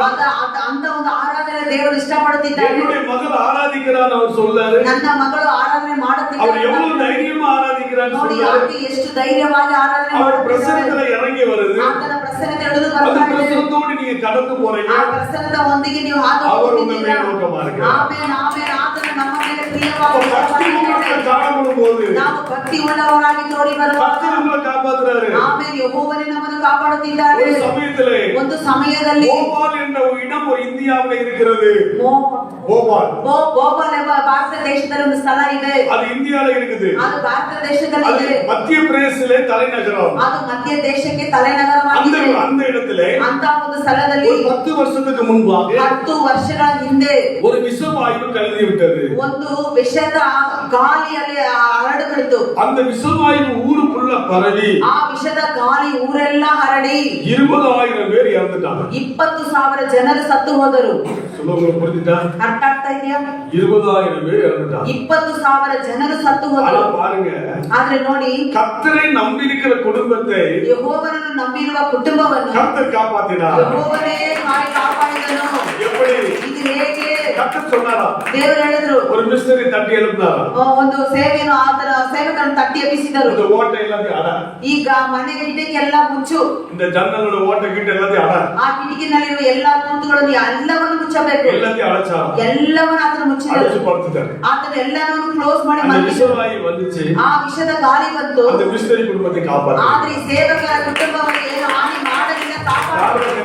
ಕಾರಣವೇನು? தேவனிடத்தில் காணப்படுற பக்தி. ದೇವರ ಬಳಿಯಲ್ಲಿ ತೋರಿ ಬರುವ ಭಕ್ತಿ. இன்னைக்கு பக்தியோடு நீ இருந்தனா ಇವತ್ತು ಭಕ್ತಿಯೊಂದಿಗೆ ನಾವು ಇರುವುದಾದರೆ உனக்கு விரோதமா ஒண்ணு எழுப்ப ಆಮೇಲೆ ನಿನಗೆ ವಿರೋಧವಾಗಿ ಯಾವುದು ಎದುರುವುದೇ ಇಲ್ಲ. கீழே வரும். ಎಲ್ಲ ಕೆಳಗಡೆ ಬೀಳುತ್ತದೆ. பக்தியை போட்டு ನೀನು ಭಕ್ತಿಯನ್ನು ಹೆಚ್ಚಿಸು. உபவாசத்தை கூட்டு, ನೀನು ಉಪವಾಸವನ್ನು ಹೆಚ್ಚಿಸು. ஜெபத்தை கூட்டு, ನೀನು ಪ್ರಾರ್ಥನೆಯನ್ನು ಹೆಚ್ಚಿಸು. அநேக நேரம் ஜெபத்துல காத்துரு. ಅನೇಕ ಸಮಯ ಪ್ರಾರ್ಥನೆಯಲ್ಲಿ ಕಾದಿರು. ஆண்டவர் உன்னை ஆசீர்வதிக்கிறார். ಆಮೇಲೆ ದೇವರ ನಿನ್ನನ್ನು ಆಶೀರ್ವದಿಸುತ್ತಾರೆ. ரெண்டாவது பாருங்க, ಎರಡನೇದಾಗಿ இந்த ನೋಡಿ, பக்தி உங்களுக்கு காணப்படும் போது ಈ ಭಕ್ತಿಯೊಂದಿಗೆ ನಾವು உங்க ಕಾಣப்படுವಾಗ தேவையை அவர் சந்திக்கிறார். ನಿನ್ನ ಅಗತ್ಯಗಳನ್ನು ಅದನ್ನು ಸಂಧಿಸುತ್ತಾರೆ. அது எவ்வளவு பெரிய தேவனாலும் ಅದು சரி. ಎಷ್ಟು ಮಹಾ ದೊಡ್ಡ ಅಗತ್ಯವಾಗಿದ್ದರು. சங்கீதம் 104 ಕೀರ್ತನೆ ಭಾಗ 104ರಲ್ಲಿ 27 சொல்லி 104 25 இருந்து வாசிக்கலாம். 104 25ರಿಂದ ಓದೋಣ. ಈಗ ಬಹು ವಿಶಾಲವಾದ ಸಮುದ್ರವು ಅದರೊಳಗೆ ಲೆಕ್ಕವಿಲ್ಲದಷ್ಟು ಸಣ್ಣ ದೊಡ್ಡ ಜೀವ ಜಂತುಗಳು ಚಲಿಸುತ್ತಿರುತ್ತವೆ. ಅದರಲ್ಲಿ ಹಡಗುಗಳು ಸಂಚರಿಸುತ್ತವೆ. ನೀನು ಉಂಟು ಮಾಡಿದ ದಿವ್ಯಾತಾಣವು ಅದರಲ್ಲಿ ಹಾಡುತ್ತದೆ. ಇವೆಲ್ಲ ಹೊತ್ತಿಗೆ ಆಹಾರಕ್ಕೋಸ್ಕರ ನಿನ್ನನ್ನೇ ನಿರೀಕ್ಷಿಸುತ್ತವೆ. ನೀನು ಕೊಡಲು ಅವು ತೆಗೆದುಕೊಳ್ಳುತ್ತವೆ. ನೀನು ಕೈ ತೆರೆಯಲು ಅವು. பாருங்க, கன்னட பைபிள் எப்படி போட்டிருக்கிறேன்னா ಕನ್ನಡ ಬೈಬಲ್ ಅಲ್ಲಿ ಯಾವ ರೀತಿ ಬರ್ತಿದೆ ಅಂದರೆ இங்கிலீஷ் பைபிள் கொஞ்சம் ரீட் பண்ணுங்க. சங்கீதம் 104:27. தமிழ் பைபிள்ல என்ன போட்டிருக்குன்னா, ತಮಿಳ್ ಬೈಬಲ್ ಯಾವ ರೀತಿ ಬರ್ತಿದೆ ಅಂದ್ರೆ, நான் படிச்சது போட்டு சொல்றேன் உங்கள்ட்ட. ನಾನು ಓದಿದ್ದನ್ನು ಹೇಳುತ್ತೇನೆ.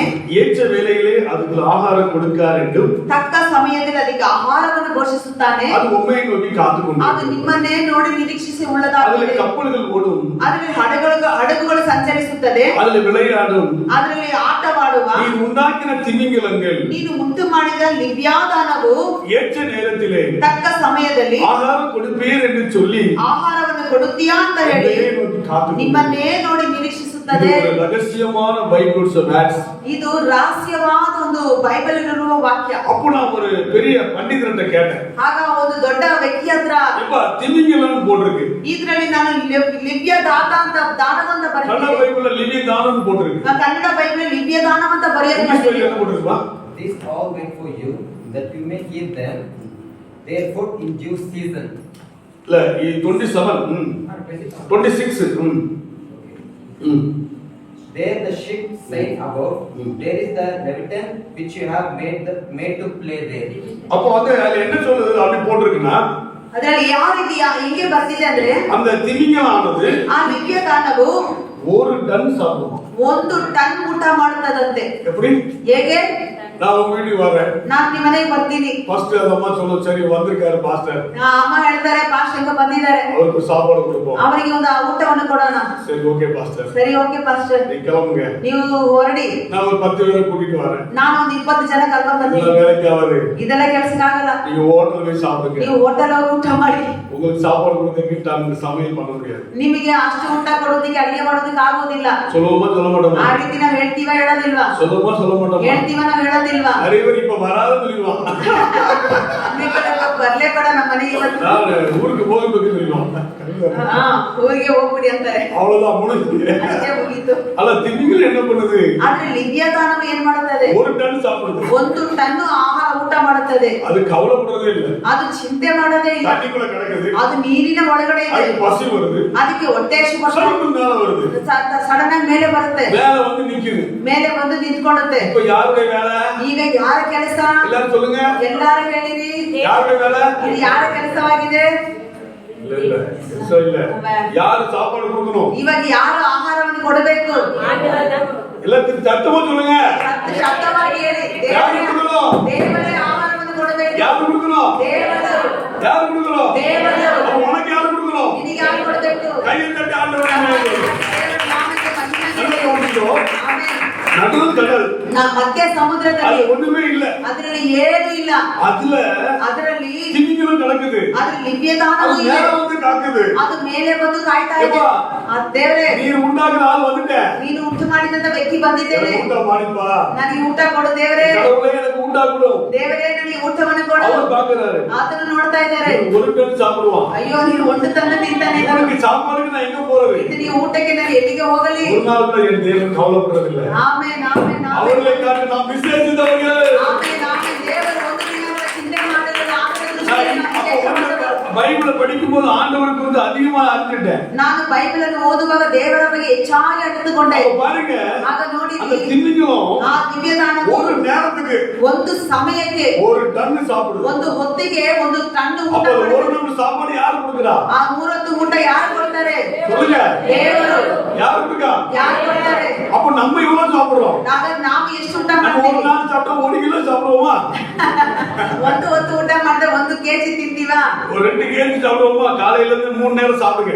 ಬೆಳಗ್ಗೆಯಿಂದ 3 ಹೊತ್ತು ಊಟ ಮಾಡಿ சரி 5 கிலோவே போட, ಒಂದು ವೇಳೆ 5 kg ಆದ್ರೂ தண்ணி கிணி எல்லாம் சேர்த்து 5 கிலோ தான். ನೀರು ಗೀರು ಎಲ್ಲ ಸೇರಿಸಿದ್ರೆ 5 ஆனா ಕಿಲೋ. நம்ம ஆளுக்கு வந்து ಆದ್ರೆ நேரம் ஆயிட்டு, நான் வேலைக்கு போகணும், ಈ ಸಮಯ ಆಯ್ತು, ಕೆಲ್ಸಕ್ಕೆ ಹೋಗ್ಬೇಕು, நீ பிரேயர் சீக்கிரம் முடி, ನೀನು ಪ್ರಾರ್ಥನೆ ಬೇಗ ಮುಗಿಸು, இவ்வளவு சீக்கிரம் முடி, ಬೇಗ ಮುಗಿಸು, நான் போகணும் ನಾನು ಹೋಗಬೇಕು அப்படின்னு சொல்லி ಆ ರೀತಿ ಹೇಳಿ நம்ம ಅನೇಕ நேரங்களில ಅನೇಕ ಸಮಯದಲ್ಲಿ ஜெபத்துக்கு வர்றது கிடையாது. ಪ್ರಾರ್ಥನೆಗೆ ಬರೋದಿಲ್ಲ. அநேக நேரத்துக்கு எங்கேயோ போயிருக்கோம். ಅನೇಕ ಸಮಯದಲ್ಲಿ ಎಲ್ಲರೂ ஆனா ಹೋಗ್ತಾರೆ. கர்த்தர் பண்ணாரு, ಆದ್ರೆ ದೇವರು ಏನ್ ಮಾಡ್ತಾರೆ? என் பிள்ளைக்கு நான் செய்யணும்னு சொல்லி ನನ್ನ ಮಗುಗೆ ನಾನು ಮಾಡಬೇಕಂತ ಹೇಳಿ அவர் கூட உண்டாக்குறார். ಆತನು ನಿನಗೆ ಆಹಾರವನ್ನು ಉಂಟು ಮಾಡುತ್ತಾರೆ. அவைகளை காட்டிலும் ಅವುಗಳಿಗಿಂತಲೂ நீங்கள் விசேஷித்தரோ, ವಿಶೇಷವಾದವರು. திமிங்கலத்தை காட்டிலும் ಆ ದಿವ್ಯ ದಾನಕ್ಕಿಂತಲೂ நீங்கள் விசேஷித்தரல்லவா?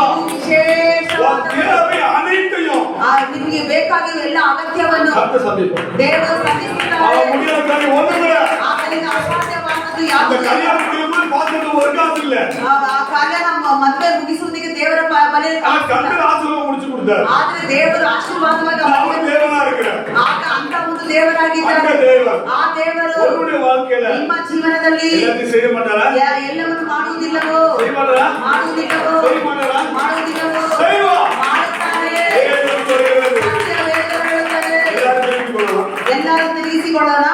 ஆதியாகமத்தின் புஸ்தகம் ಆದಿಕಾಂಡ ಪುಸ್ತಕದಲ್ಲಿ 1வது அதிகாரம் 1ನೇ ಅಧ್ಯಾಯದಲ್ಲಿ 26 27 ವಾಸಿக்கலாம். 26 27 ನಾವು ಓದೋಣ. ಆಮೇಲೆ ದೇವರು ನಮ್ಮ ಸ್ವರೂಪದಲ್ಲಿ ನಮ್ಮ ಹೋಲಿಕೆಗೆ ಸರಿಯಾಗಿ ಮನುಷ್ಯರನ್ನು ಉಂಟು ಮಾಡೋಣ. ಅವರು ಸಮುದ್ರದಲ್ಲಿ ಇರುವ ಮೀನುಗಳ ಮೇಲೆಯೂ ಅಂತರಿಕ್ಷದಲ್ಲಿ ಹಾರಾಡುವ ಪಕ್ಷಿಗಳ ಮೇಲೆಯೂ ಪಶುಗಳ ಮೇಲೆಯೂ ನೆಲದ ಮೇಲೆ ಹರಿದಾಡುವ ಎಲ್ಲಾ ಕ್ರಿಮಿ ಕೀಟಗಳ ಮೇಲೆಯೂ ಎಲ್ಲಾ ಭೂಮಿಯ ಮೇಲೆಯೂ ದೊರೆತನ ಮಾಡಲಿ ಅಂದನು. ಹೀಗೆ ದೇವರು ಮನುಷ್ಯನನ್ನು ತನ್ನ ಸ್ವರೂಪದಲ್ಲಿ ಉಂಟು ಮಾಡಿದನು. ದೇವ ಸ್ವರೂಪದಲ್ಲಿ அப்ப ಅವರನ್ನು பாருங்க, ஆண்டவர் சொல்லுகிறார். ದೇವರು ಹೇಳುತ್ತಿದ್ದಾರೆ. ஆண்டவர் என்ன பேசுகிறார்? ದೇವರು ಏನು மனுஷ ಮಾತನಾಡುತ್ತಿದ್ದಾರೆ? ரூபத்தின்படியும் ಆ ಮನುಷ್ಯನ ಹೋಲಿಕೆ ಪ್ರಕಾರ அவன் சாயலின்படியும் ಅವರ ಹೋಲಿಕೆ நம்மள ಪ್ರಕಾರವಾಗಿ கர்த்தர் படுத்திருக்கிறார். ದೇವರು ನಮ್ಮನ್ನು ಉಂಟು ಮಾಡಿದ್ದಾರೆ. நான் நிறைய இடத்துல நிறைய ஒரு சில கருப்பா இருக்க பிள்ளைகளை நீ பார்த்து கேட்கும். ಕಪ್ಪುಗಿರ ಮಕ್ಕಳನ್ನು ನೀವು ನೋಡಿದ್ದೀರಾ? பாஸ்டர் ரொம்ப கருப்பா இருக்கேன், ಪಾಸ್ಟರ್ ಅವರು ತುಂಬಾ ಕಪ್ಪುಗಿದ್ದಾರೆ. எனக்கு மாப்பிள்ளை கிடைக்க ரொம்ப கஷ்டமா இருக்குன்னு சொல்லுவோம். ಒಂದು ಹೆಣ್ಣು ಮಗ ಹೇಳುತ್ತೆ ಕಪ್ಪುಗಿದ್ದೀನಿ ನನಗೆ ಗಂಡ. அப்ப நான் சொல்லுவேன், ಆಗ ಹೇಳ್ತಿ ಪಾಸ್ಟರ್ ஆண்டவருக்கு ஆண்டவர் மைனா இருக்க, ನೀನು ದೇವರ ಹಾಗೆ ದೇವರ ಸ್ವರೂಪದಲ್ಲಿ ಇದೆಯಾ? அப்ப நீ நான் நல்லா இல்லைன்னு சொன்னா ಹಾಗಾದ್ರೆ ನೀನು ನನ್ನ ಚೆನ್ನಾಗಿಲ್ಲ ಅಂತ ಹೇಳುವಾಗ அவரே நீ சவுட்ல அடிக்கிற. ಆತನನ್ನೇ ಹೊಡಿತಾ ಇದೆಯಾ? நீ வேதம் அப்படிதான் சொல்லுது. ವೇದದಲ್ಲಿ ಆ ರೀತಿ ಹೇಳ್ತಾ அவர் ಇದೆ. ரொம்ப பாவம் செய்யறது அவர் அடிக்கிறாங்க. ನಾವು ಪಾಪ ಮಾಡುವಾಗ ಆತನನ್ನು ಶಿಲುಬೆಯಲ್ಲಿ ಹೊಡಿತಾ அப்ப ಇದ್ದಾರೆ. பாருங்க, ಹಾಗಾದ್ರೆ நீ ನೋಡಿ எப்படி இருக்கணுமோ ನೀನು ಹೇಗಿರಬೇಕು? உருவாக்குற கர்த்தர். ನಿನ್ನನ್ನು ಸೃಷ್ಟಿ ಮಾಡಿದ್ದು ದೇವರು. நம்ம ஆண்டுடைய சாயல். ನಾವು ದೇವರ ಸ್ವರೂಪದಲ್ಲಿ நல்ல வேதம் சொல்லுது. ಸತ್ಯವೇದ ಸತ್ಯ ಸರಿ. நம்மலாம் யாரு? ನಾವೆಲ್ಲ ಯಾರಾಗಿದ್ದೇವೆ? ரட்சிக்கப்பட்டவங்க யாரு? ರಕ್ಷಣೆ ಹೊಂದಿದವರು ಯಾರು? நம்ம தேவனுடைய சாயல். ನಾನು ದೇವರ ಸ್ವರೂಪದಲ್ಲಿ தேவன் நம்மளை உண்டாக்கி இருக்காரு. ದೇವರೇ ನಿಮ್ಮನ್ನು ಸೃಷ್ಟಿ அதுல ಮಾಡಿದ್ದಾರೆ. நீ கவலைப்படவே கூடாது. ಅದಕ್ಕೆ ನೀವು ಚಿಂತೆ ಮಾಡಬಾರದು. நீ அப்படி கவலைப்பட்டானா, ನೀನು ಆ ರೀತಿ ಚಿಂತೆ ಮಾಡುವುದಾದರೆ அன்னைக்கு ஒரு பாஸ்டர் பேசியிருந்தேன். ಆವತ್ತೊಂದು ದಿನ ಪಾಸ್ಟರ್ ಬಳಿ ಮಾತನಾಡ್ತಾ ಇದ್ದೀನಿ. யாரும் தப்பா நினைக்காதீங்க. ಯಾರು ತಪ್ಪಾಗಿ ತಿಳ್ಕೋಬಾರ್ದು. சோப்பா இருக்கிறவங்களை காட்டிலும் ಆ ಬೆಳ್ಳಗಿರೋರಿಗಿಂತಲೂ அது கரெக்டா சொல்லிருக்கேன், பார்த்து சொல்லிருக்காங்க. இல்ல, first. சோப்பா இருக்கிறவங்களை காட்டிலும் ಬೆಳ್ಳಗಿರೋರಿಗಿಂತಲೂ கருப்பா இருக்கிறவங்களுக்கு ಕಪ್ಪಗಿರೋರಿಗೆ இம்யூனிಟಿ பவர் ஜாஸ்தியா. immunity power ಹೆಚ್ಚಾಗಿದೆ. அத நம்ம ஆளுங்க என்ன சொல்றா? ಆದ್ರೆ ನಮ್ಮ ಜನ ಏನ್ ಹೇಳ್ತಾರೆ? நான் சோப்பா இருக்கணும் சொல்றா. ನಾವು ಬೆಳ್ಳಗಿರ್ಬೇಕಂತ ಹೇಳ್ತಾರೆ. அப்ப சோப்பா இருக்கிறவங்களுக்கு ಆ ಬೆಳ್ಳಗಿರೋರಿಗೆ இம்யூனிಟಿ பவர் கம்மி. ಇಮ್ಯುನಿಟಿ ಪವರ್ ಕಡಿಮೆ ಇದೆ. ஒரு வெயிலுக்கு போனா 10 நிமிஷம் உட்கார்ந்துருவாங்க.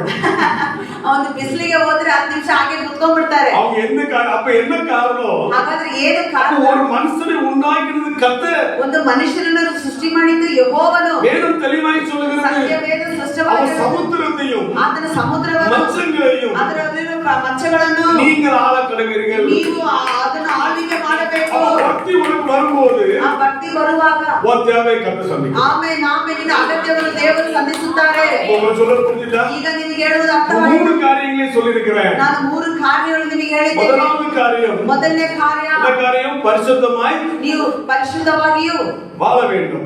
ನೀವು ಪರಿಶುದ್ಧವಾಗಿ ಜೀವಿಸಬೇಕು. இரண்டாவது, நீங்கள் விசுவாசிக்க வேண்டும். ಎರಡನೇದಾಗಿ ನೀವು ನಂಬುವವರಾಗಿರಬೇಕು. ಮೂರನೇದಾಗಿ நீங்க பக்தியாய் காணப்பட ನೀವು வேண்டும். ಭಕ್ತಿಯಾಗಿ அப்ப நீங்க பக்தியாய் காணப்படும் போது ನೀವು ಭಕ್ತಿಯಾಗಿ ತೋರಿ ಬರುವಾಗ 2 ஆசீர்வாதங்களை கர்த்தர் கொடுக்கிறார். 2 ಆಶೀರ್ವಾದಗಳನ್ನು ದೇವರು ನಿಮಗೆ ಕೊಡ್ತಾರೆ. ಮೊದಲನೇದಾಗಿ ரகசியங்களை கர்த்தர் வெளிப்படுத்துகிறார். ರಹಸ್ಯಗಳನ್ನು ನಿಮಗೆ ದೇವರು ಪ್ರಕಟಣೆ ಮಾಡುತ್ತಾರೆ. ಎರಡನೇದಾಗಿ உங்களுக்கு வேண்டியது எதுவோ, ನಿಮಗೆ ಬೇಕಾಗಿರೋದು ಯಾವುದೋ இன்னைக்கு நினைச்சுக்கோ மனசுல, ನಿಮ್ಮ ಮನಸ್ಸಲ್ಲಿ ಅದನ್ನು ನೆನಪು அத ಮಾಡಿಕೊಳ್ಳಿ. கர்த்தர் செஞ்சார். ಅದನ್ನು ದೇವರು ಮಾಡಿ ಮುಗಿಸುತ್ತಾರೆ. ஏன்னா அவர் தேவனா இருக்கிறார். ಯಾಕಂದ್ರೆ ಆತನು அவர் ದೇವರಾಗಿದ್ದಾನೆ. மாற மாட்டார். ಆತನು அவர் ಬದಲಾವಣೆ ஒல்ல தேவனா இருக்கிறார். ಆತನು ತುಂಬಾ ಒಳ್ಳೆ ದೇವರಾಗಿದ್ದಾರೆ. அல்லேலூயா. அல்லேಲೂಯಾ. அவர் ஒல்ல தேவனா இருக்கிறார். ಕನ್ನಡದಲ್ಲಿ ಆತನು ಒಳ್ಳೆ அவர் நம்முடைய ದೇವರಾಗಿದ್ದಾನೆ. தேவனா இருக்கிறார். ಆತನು ನಮ್ಮ ದೇವರಾಗಿದ್ದಾನೆ. ದೇವರಾಗಿದ್ದಾರೆ. நமக்கு தரமாட்டேன்னு சொல்லுவாரா? ಆದ್ರೂ ನಮ್ಗೆ ಕೊಡೋದಿಲ್ಲ ಅಂತ ಹೇಳ್ತಾರೆ. நிறைய பயப்படுறோம். ನಾವು ಭಯ ಪಡ್ತೀವಿ. இவ்வளவு செலவு இருக்கு. ಅಯ್ಯೋ ಇಷ್ಟು ಖರ್ಚಿದೆ. எப்படி ஆண்டவர் சந்திப்பாரு? ಹೇಗೆ ದೇವರಿಂದ நீ ಸಂಧಿಸುತ್ತಾರೆ? டக்குனு பைபிளை திருப்பிக்கோ. ನೀನು ತಕ್ಷಣವೇ ಬೈಬಲ್ ಅನ್ನು ತಿರುಗಿಸಿಕೋ. 104:27 வாசித்துக்கோ. 104:27 ಓದು. அவர் ஏற்ற நேரத்திலே ಅದಕ್ಕೆ ತಕ್ಕ ಸಮಯದಲ್ಲಿ அந்த ஆகாரம் கொடுக்கும்படி ಆಹಾರವನ್ನು ಕೊಡುವುದು. அவர் உண்மை நோக்கி காத்துக் கொண்டிருக்கிறார். ಅವು ಎಲ್ಲವೂ ನಿಮ್ಮನ್ನು ನೋಡಿ ನಿರೀಕ್ಷೆ நீர் அவைகளுக்கு ஆகாரங்களை கொடுக்கிறீர். ನೀವು ಅವು ಎಲ್ಲರಿಗೂ ಆಹಾರವನ್ನು ಕೊಡುವವರಾಗಿದ್ದೀರಾ. ಆಗ ನೀವು ಹೇಳಬೇಕು, திமிங்கலத்துக்கே ஒரு டன் கொடுத்திருக்கிறீர். ಆ ದಿವ್ಯ ದಾನಕ್ಕೆ 1 ಟನ್ ಆಹಾರವನ್ನು அப்ப ಕೊಟ್ಟಿದ್ದೀರಾ. என்னுடைய வாழ்க்கையில ಹಾಗಾದ್ರೆ ನನ್ನ எனக்கு ಜೀವನದಲ್ಲಿ ಬೈಕೋ, ನನಗೆ ಬೈಕು, ಕಾರು, வீடோ, ಮನೆನೋ, பொருளோ ವಸ್ತುಗಳು எல்லாம் கேட்கிறதுக்கு ಎಲ್ಲ ಕೇಳುವುದಕ್ಕೆ உனக்கு உரிமை இருக்கு. ನಿನಗೆ ಅಧಿಕಾರ ಉಂಟು. அந்த உரிமையை நீ கேட்கும்போது ಆ ಹಕ್ಕಿನಲ್ಲಿ ನೀನು ಅಧಿಕಾರವಾಗಿ அந்த ಕೇಳುವಾಗ உரிமை எப்போ வருது? ಆ ಹಕ್ಕು ಯಾವಾಗ ಬರುತ್ತದೆ? பக்தி வரும்போது. ಭಕ್ತಿ ಬರುವಾಗ. அப்ப பக்தி உங்களிடத்துல வரும்போது ಭಕ್ತಿ ನಿಮ್ಮಲ್ಲಿ ಬರುವಾಗ ரகசியம் வருது. ರಹಸ್ಯ ಬರುತ್ತದೆ. உங்க தேவையை அவர் ನಿನ್ನ சந்திக்கிறார். ಅಗತ್ಯಗಳನ್ನು ಅವನು ಸಂಧಿಸುತ್ತಾನೆ. அந்த கால வேளையில ಹಾಗಾದ್ರೆ ಬೆಳಗಿನ நீங்க ಜಾವ முதல்ல ஆண்டவர் சொல்றாரு, ನೀನು ಬೆಳಗ್ಗೆ ದೇವರು ಹೇಳುತ್ತಿದ್ದಾರೆ, உனக்கு என்ன கற்றுக்குதோ ನಿನಗೆ ಯಾವ ಬಂಧನಗಳಿದೆಯೋ இன்னைக்கு கர்த்தர் உடைக்கிறார். ಇವತ್ತು ಅದನ್ನು ದೇವರು ಮುರಿಯುವವರಾಗಿದ್ದಾರೆ. ಅದು ನಂಬಿಕೆ. ஆத்மீக விடுதலை, சரீரத்திலே விடுதலை. ಶರೀರದಲ್ಲಿ ನಿಮಗೆ ಬಿಡುಗಡೆ. இரண்டாவது, இந்த ಎರಡನೇದಾಗಿ உலகபரமான வேலையிலே ஆசீர்வாதம். ಆಮೇಲೆ ಈ ಲೋಕದ ಪ್ರಕಾರದಲ್ಲಿರುವ ಬಿಸಿನೆಸ್ ಗಳಲ್ಲಿ ಕೆಲಸಗಳಲ್ಲಿ ನಿಮಗೆ ಆಶೀರ್ವಾದ. அப்ப ஆண்டவர் கொடுக்கிறார். ಆಗ ದೇವರು ಕೊಡುತ್ತಿದ್ದಾರೆ. நம்ம எல்லாரும் எழுந்து நிற்போமா? ನಾವೆಲ್ಲರೂ ಎದ್ದು ನಿಂತುಕೊಳ್ಳೋಣ. 12 காலத்துல முடிக்கணும். அப்படி எல்லாரும் எழுந்து நின்னுங்க. ಎಲ್ಲರೂ ನಿಂತುಕೊಳ್ಳೋದು 12 ಕಾಲಗಳ உங்களுடைய வாழ்க்கையில ನಿಮ್ಮ ಜೀವನದಲ್ಲಿ தேவன் கொடுப்பதற்கு ದೇವರು ಕೊಡುವುದಕ್ಕೆ வல்லவராய் இருக்கிறார். ಆತನು ಶಕ್ತನಾಗಿದ್ದಾರೆ. எல்லா கண்களையும் மூடலாம். ಎಲ್ಲರ ಕಣ್ಣುಗಳನ್ನು ಮುಚ್ಚ. நான் இப்போ யாரையும் டச் பண்ண போறது இல்ல. ನಾನು ಬಂದು ನಿಮ್ಮನ್ನು ಯಾರು ಮುಟ್ಟುವುದಿಲ್ಲ. நான் ಯಾரையும் சொல்ல போறது இல்ல. ನಾನು ಯಾರನ್ನು ಹೇಳುವುದಿಲ್ಲ. நீங்க பைபிள் எல்லாம் தள்ளி வச்சுக்கலாம். ನೀವು ಬೈಬಲ್ ಎಲ್ಲ ದೂರವಾಗಿ ಇಟ್ಟುಕೊಳ್ಳಿ.